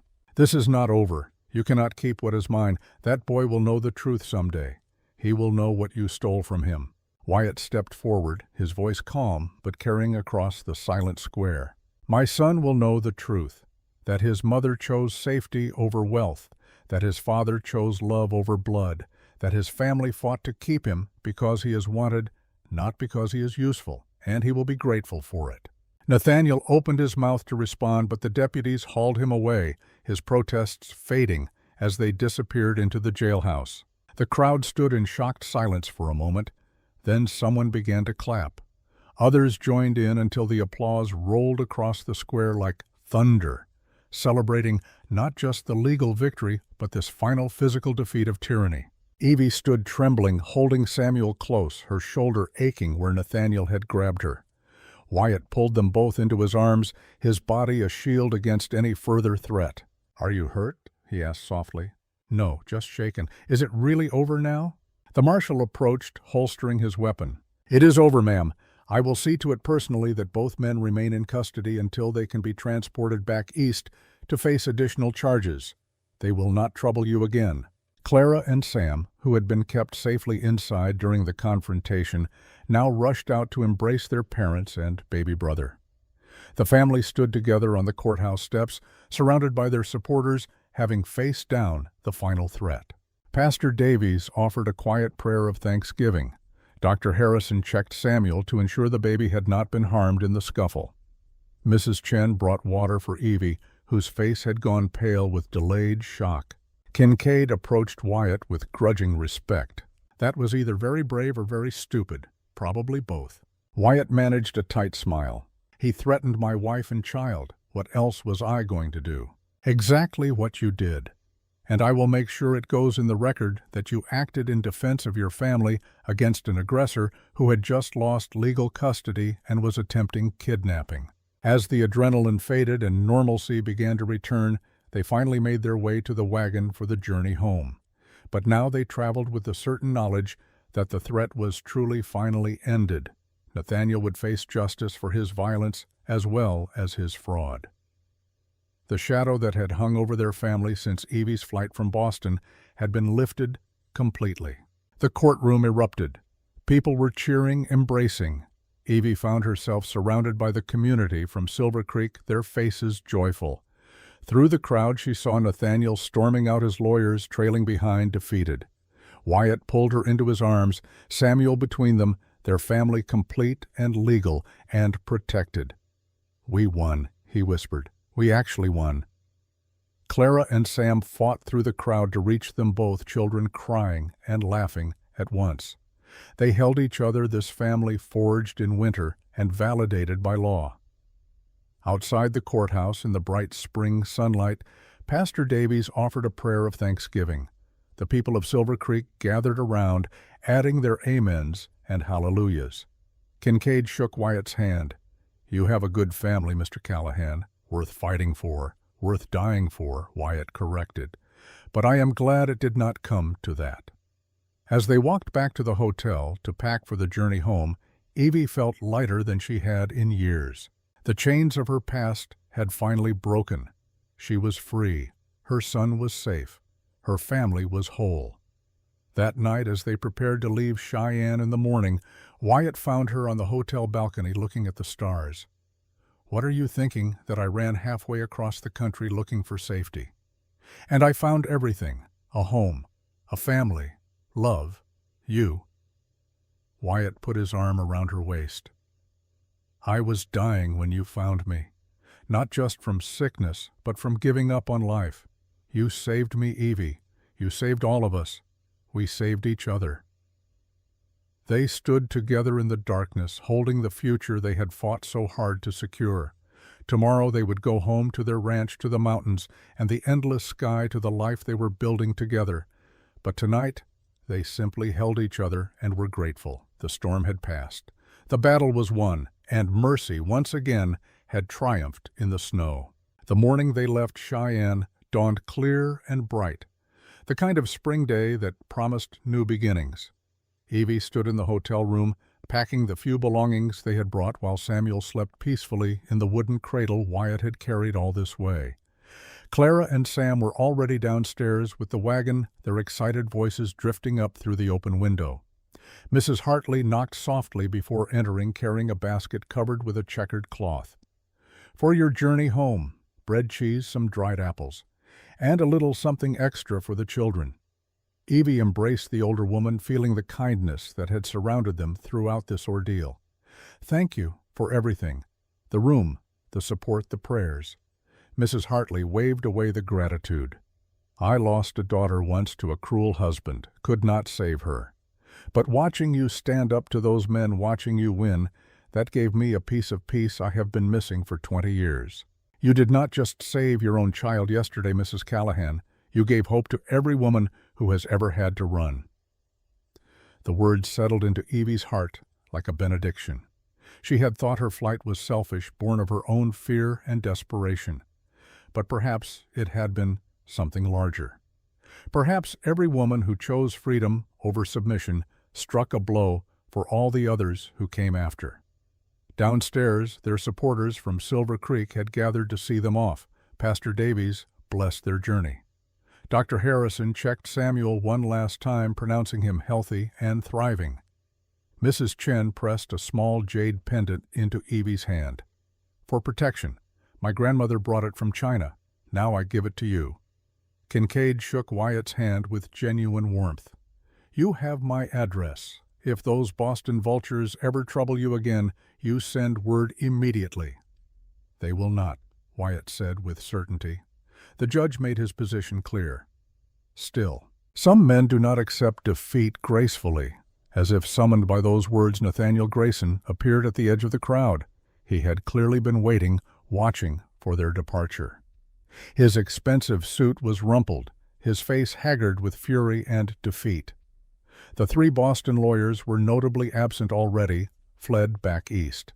Nathaniel approached with measured steps, stopping just beyond the protective circle of their friends. His eyes found Evie, then Samuel in her arms, then Wyatt standing close beside her. "This is not over," he said quietly, his voice carrying nonetheless. "You may have won in this primitive court, but there are other avenues. Appeals, federal jurisdiction. I have resources you cannot imagine." Wyatt stepped forward, his body a barrier between Nathaniel and his family. "Walk away, Grayson. You lost. Accept it with whatever dignity you have left. That child carries my brother's blood. He belongs with family. He has family right here, and we will protect him from you until our last breath." The 2 men stood face to face, the tension thick enough to cut. Then one of the U.S. Marshals, who had served the original court summons, appeared, his hand resting casually on his gun belt. "Mr. Grayson, Judge Abernathy asked me to deliver a message. Any further harassment of the Callahan family will result in contempt charges. He suggests you return to Boston and leave these good people in peace." Nathaniel's face purpled with suppressed rage, but he was wise enough to recognize when he was outmatched. He turned his venomous gaze back to Evie. "Enjoy your rustic poverty. When that boy grows up and learns what he could have had, what you stole from him, he will hate you for it." Evie met his eyes without flinching. "He will grow up knowing he was wanted, loved, chosen every single day. That is worth more than all your money combined." Nathaniel made a sound of disgust and turned away, striding toward a waiting carriage. They watched him climb inside, watched the carriage pull away toward the stage station and the railroad beyond, taking him back to Boston, back to his world of schemes and manipulation. "Good riddance," Clara said fiercely, and several people laughed, the tension breaking like a fever. They climbed into their wagon, Wyatt taking the reins while Evie settled beside him with Samuel. Clara and Sam arranged themselves in the back among their supplies and the gifts people had pressed upon them. The convoy from Silver Creek formed up around them, a protective escort for the journey home. As they rolled out of Cheyenne, Evie looked back one last time at the courthouse where their future had been decided. Then she turned forward toward the mountains, rising purple and majestic in the distance toward home. The journey took 4 days slower than their anxious trip to the city had been. Now they traveled without urgency, stopping frequently to rest and feed Samuel, camping each night under stars that blazed with impossible brightness. The people from Silver Creek rode with them for the first 2 days before peeling off toward their own homes with final words of encouragement and support. On the third night, camped beside a creek that sang with snowmelt, Wyatt and Evie sat by the fire while the children slept. Samuel nursed contentedly, his small hand gripping Evie's finger with surprising strength. "Do you think Nathaniel will truly leave us alone?" Evie asked quietly. Wyatt considered the question, his face thoughtful in the firelight. Men like him do not surrender easily, but he lost in court, lost publicly, and the judge made it clear any further action would have consequences. My guess is he will nurse his wounded pride in Boston and eventually find some other scheme to occupy him. The money was what he really wanted. Without access to that, we hold no more interest for him. And if you are wrong, then we deal with it. Together, like we deal with everything. Evie shifted Samuel to her other breast, marveling as always at the miracle of this tiny life they had fought so hard to protect. "I have been thinking about the inheritance, the trust Judge Abernathy ordered. What about it? When Samuel is grown, he will have access to a fortune. That kind of money changes people.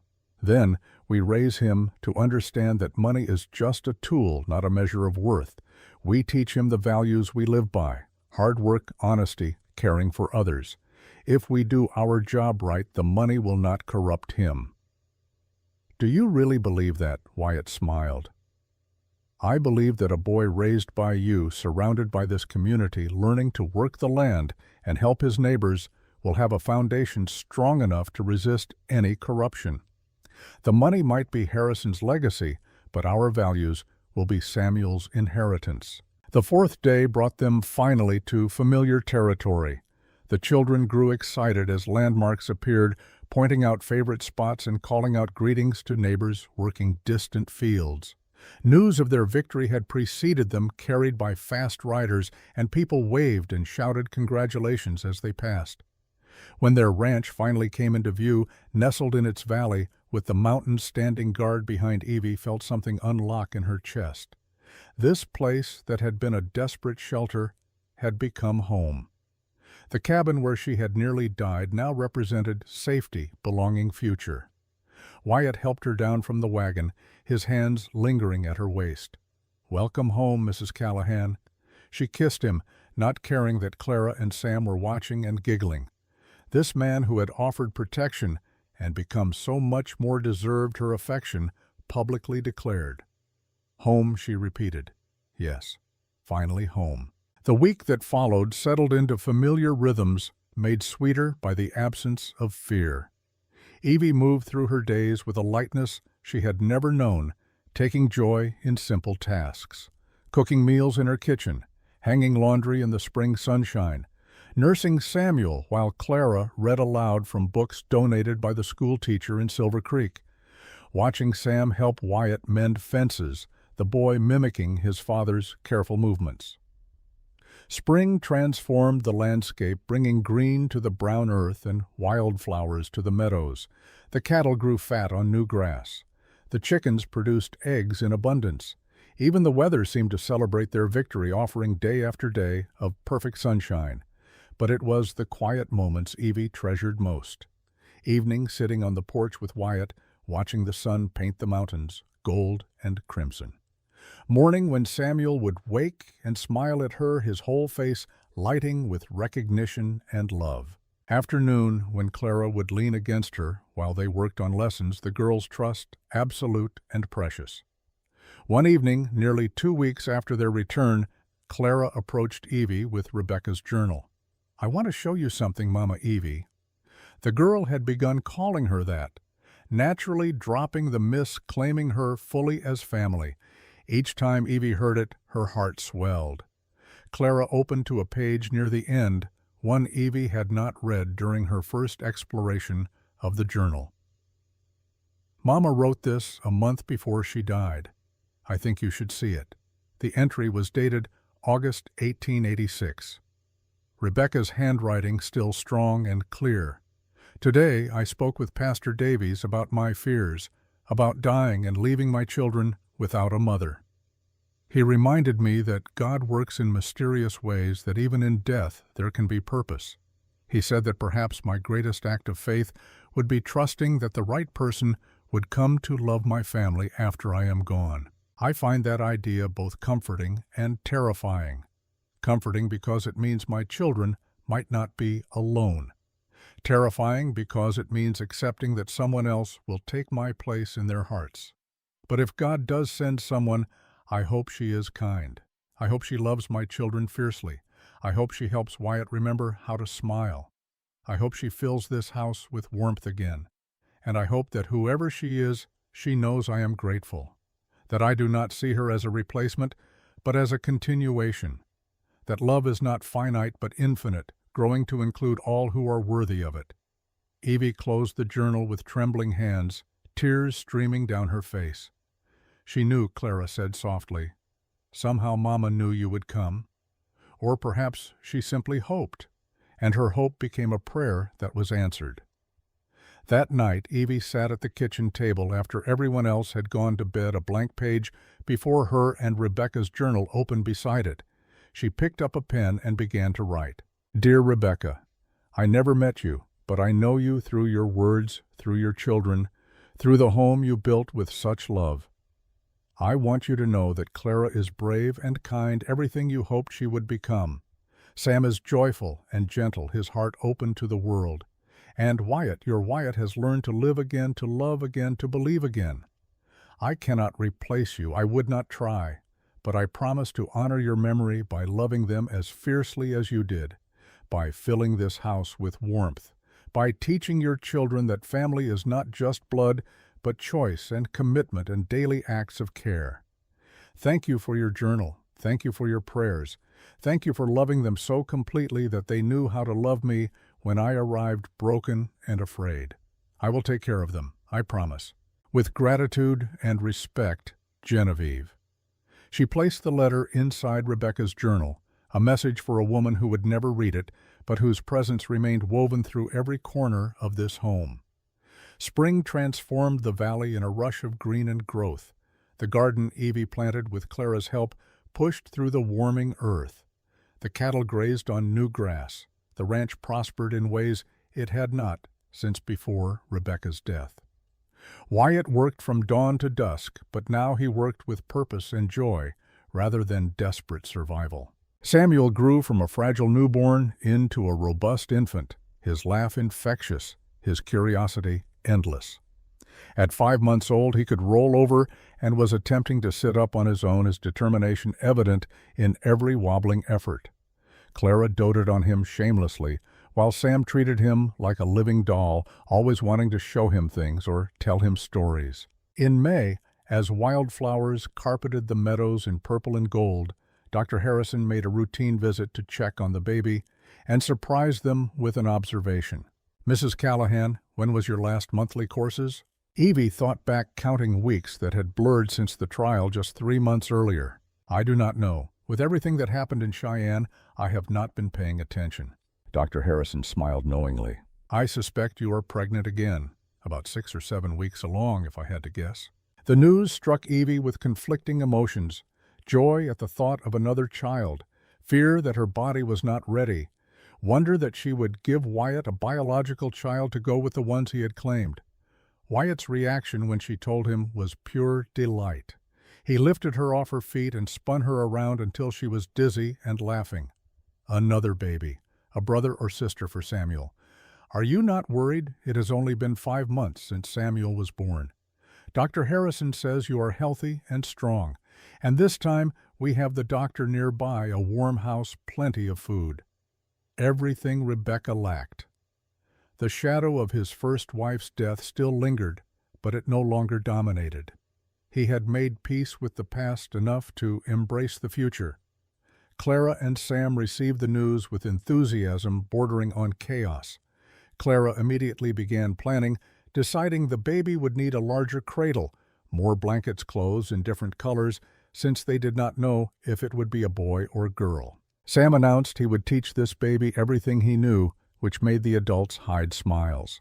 As Evie's belly grew through late spring and into summer, the community rallied once again. Women came to help with canning and preserving the garden harvest. Men assisted Wyatt with building an addition to the cabin, expanding it to accommodate their growing family. It became a project of love, with neighbors donating labor and materials, transforming their small cabin into something more substantial. Pastor Davies stopped by regularly, ostensibly to check on their spiritual welfare, but really just to visit and share in their happiness. Mrs. Chen brought herbs and teas said to ease pregnancy discomfort. Dr. Harrison monitored Evie's health with careful attention, determined that this birth would go smoothly. In June, as summer warmth settled over the valley, they celebrated Samuel's 6-month birthday with a gathering of friends. The cabin overflowed with people, food, laughter. Children ran wild in the yard while adults talked and ate and marveled at how much had changed in just half a year. Pastor Davies offered a blessing over the meal. Lord, we give thanks for this family, for the journey that brought them together, for the trials that strengthened them, for the victory that validated them. May they continue to grow in love and faith, a beacon of hope for all who struggle. Amen. The amens echoed around the room, heartfelt and sincere. Later, as the sun set and people began to depart, Kincaid pulled Wyatt aside. I wanted you to know. I heard from my contact in Boston. Nathaniel Grayson has been arrested. For what? Fraud, embezzlement. Turns out he was stealing from his own company, using Harrison's death to cover his tracks. The investigation started when the independent trustee, Judge Abernathy appointed, began examining the business records, found irregularities going back years. So he was never really after Samuel for family reasons. He was after the money to cover his crimes. If he had controlled the inheritance, he could have hidden the fraud indefinitely. You saved that boy from more than just a cold upbringing. You saved him from being used as a pawn in a criminal enterprise. Wyatt absorbed this information in silence. Then he smiled grimly. Does Evie know? Not yet. I wanted to tell you first. Tell her. She deserves to know that the threat is truly gone. That evening, as they prepared for bed, Wyatt shared Kincaid's news. Evie sat heavily on the edge of their bed, one hand on her swollen belly. So it was always about money. Never about Samuel at all. Always. Men like Nathaniel see people as tools. He wanted to use Samuel to hide his crimes and enrich himself. But he failed, and now he will face justice. Evie felt the baby kick strong and insistent. She took Wyatt's hand and placed it where she had felt the movement. He smiled as he felt his child move beneath his palm. This one is active, going to be a handful, like its mother, exactly like its mother. They lay down together, something they had begun doing more frequently as their marriage deepened from partnership into genuine intimacy. Wyatt held her, carefully mindful of her pregnant belly, his hand resting protectively on the curve where their child grew. Do you ever regret it? Evie asked into the darkness, taking us in. Marrying me, all of it never. Not once. You gave me back my life, Evie. You gave my children a mother. You gave us hope. I would do it all again in a heartbeat. Even the trial. The fear, especially that. Because it proved what we have is real, strong enough to withstand attack, worth fighting for. Evie turned in his arms to face him, their noses nearly touching. I love you, Wyatt Callahan. I did not think I could love again after Harrison. Did not think I knew how. But you taught me. We taught each other. They kissed tender and sweet, the kiss of partners who had been through fire together and emerged stronger. Outside an owl called, inside their children slept safely, and between them new life grew, a symbol of everything they had built. October brought the first serious snow early this year, blanketing the ranch in white. Evie stood at the window, 6 months pregnant now, watching the flakes fall and remembering another storm, another desperate flight. Clara came to stand beside her, holding Samuel, who was now crawling everywhere and getting into everything. Are you thinking about when you first came here? Mama Evie smiled at the shortened name, the one Clara had settled on after the trial. Yes, I was so scared, so cold. I thought I was going to die. But you did not. You found us instead. Or you found me. I am not sure which. Clara shifted Samuel to her other hip. Mama Rebecca used to say that God puts people in each other's paths for a reason, that there are no accidents, only providence. Your mother was a wise woman. She would have liked you. I know she would have. Evie pulled Clara close with one arm, careful of the baby. I hope so, sweetheart. I truly hope so. That evening, the entire family gathered around the fireplace. Wyatt had begun a tradition of reading aloud after dinner, working their way through books borrowed from the traveling library that came through Silver Creek twice a year. Currently, they were reading Treasure Island, and the children were enthralled. But tonight, before Wyatt could begin reading, Clara made an announcement. I have been working on something for the baby that is coming, and for Samuel. I want to read it. She pulled out a folded paper and stood before them, her face serious. This is the story of our family, so they will always know where they came from and what we survived. She began to read in her clear, strong voice. Once there was a man who loved his wife and children more than anything in the world, but his wife died, and he thought his heart would die too. He tried to be strong for his children, but grief made him weak, and sickness almost took him away. Then, on a cold winter night, a stranger came. She was running from her own grief, from her own pain. She could have passed by, but she stopped. She stayed. She saved them all. The man and the stranger became friends, then partners, then husband and wife. Not because they had to, but because they chose to. And that choice made them stronger than any marriage born from ease. Bad men came and tried to take away what they had built. But the family stood together. They fought, and they won. Because love is always stronger than greed. Because chosen family is sometimes the truest family of all. Now they live on a ranch in Wyoming surrounded by mountains and sky. They work hard and laugh often and love fiercely. And every child born into this family, whether by blood or by choice, will know they are wanted. They are treasured. They are home. Clara folded the paper carefully. That is our story, and I want Samuel and the new baby to hear it when they are old enough to understand. Evie found herself crying, overwhelmed by the simple beauty of Clara's words. Wyatt pulled his daughter into a hug, his own eyes suspiciously bright. That was perfect, sweetheart. Your mama would be so proud of the woman you are becoming. Both my mamas, Clara corrected, looking at Evie. Yes, both your mamas. November arrived, and with it, Evie's labor. This time there was no panic, no desperate improvisation. Dr. Harrison was fetched and arrived within hours. Mrs. Chen and several other women from town came to help. Clara, now experienced from Samuel's birth, prepared supplies with calm efficiency. The labor began in the early morning hours and continued through the day, longer than with Samuel, but without the same desperate urgency. Evie worked through the contractions with Wyatt beside her, his steady presence an anchor. When the baby finally arrived in the early hours of morning, it was a girl small but healthy with a powerful set of lungs. A daughter, Dr. Harrison announced, placing the squalling infant in Evie's arms. Congratulations. Wyatt stared at his daughter with wonder. She has your eyes, and your stubbornness, judging by how loudly she is protesting. What should we name her? Evie asked. Wyatt's expression grew tender.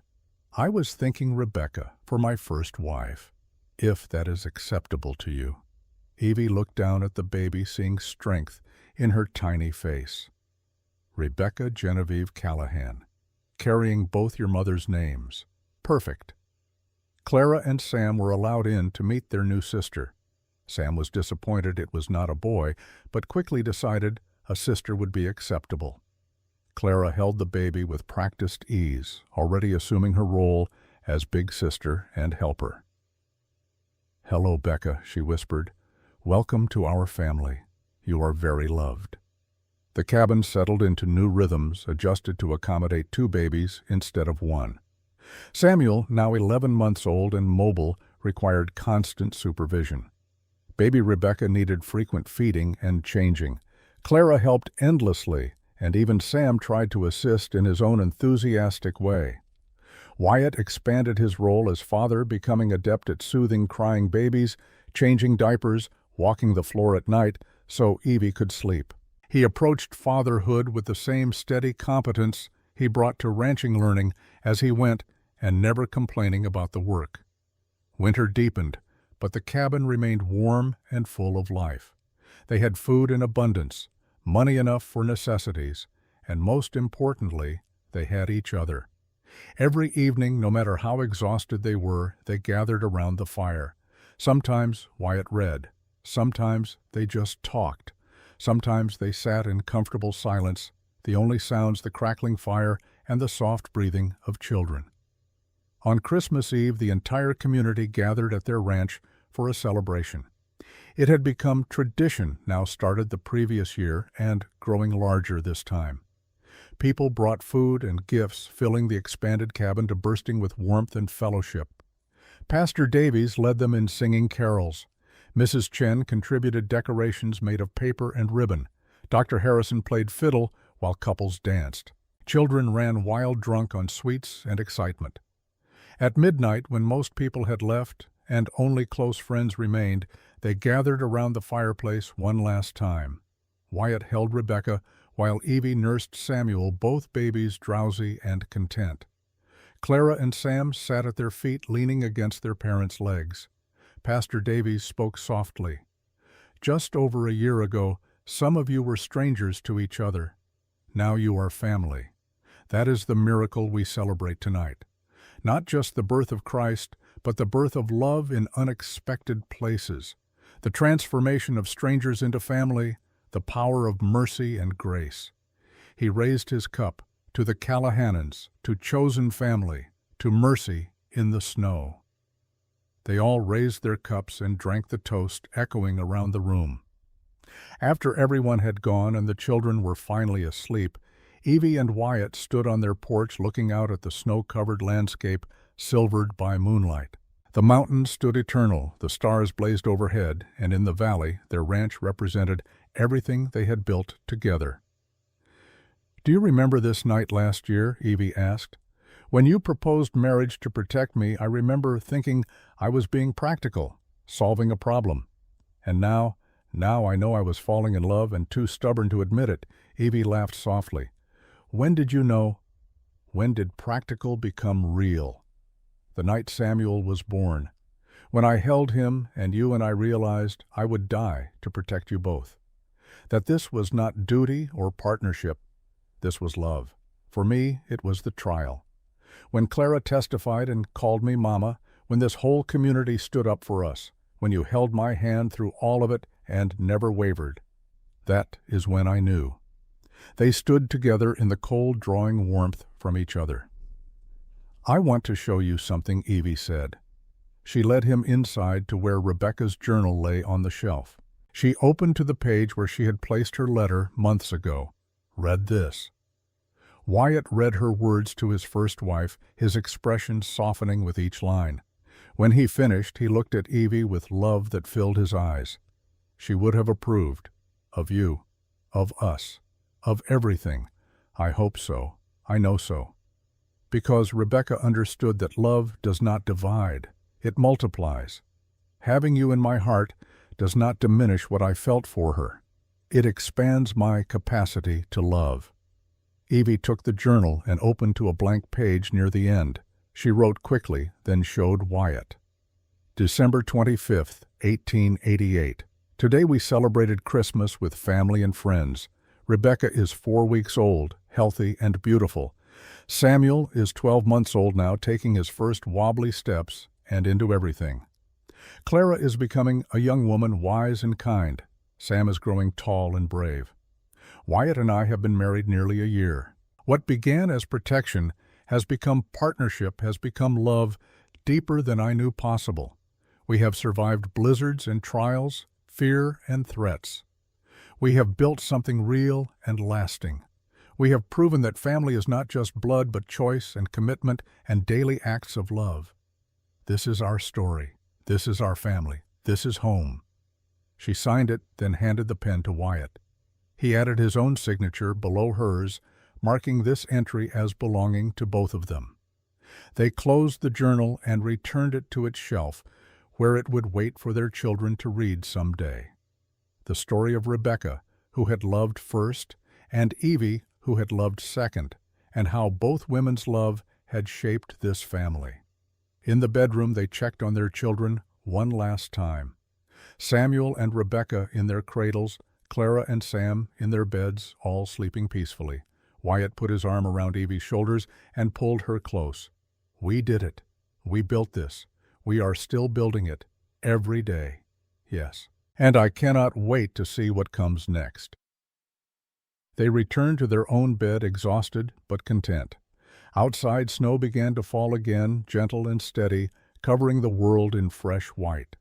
Inside, the fire burned low, casting dancing shadows on the walls of the home they had made together. Evie settled against Wyatt's chest, listening to the strong, steady beat of his heart.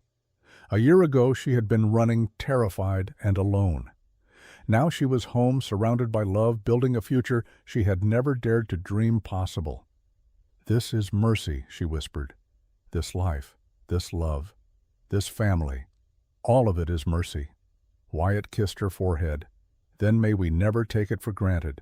May we honor it every day by choosing each other, by protecting what we have built, by loving fiercely and without reservation. Always," Evie promised, "every day for the rest of our lives." Outside, the snow fell softly on the mountains and the valley and the ranch where a family slept safely. The wind sang through the pines, the stars wheeled overhead, and in a cabin warmed by love and firelight, Mercy had found its home. The story that had begun with a desperate flight through winter now ended with peace and plenty and love overflowing. They had survived the storm. They had fought the battle. They had won not just legal victory, but something far more precious. They had found each other. They had become family. They had built a home where mercy lived in every corner and love multiplied with each passing day. And that in the end was the greatest victory of all. The end.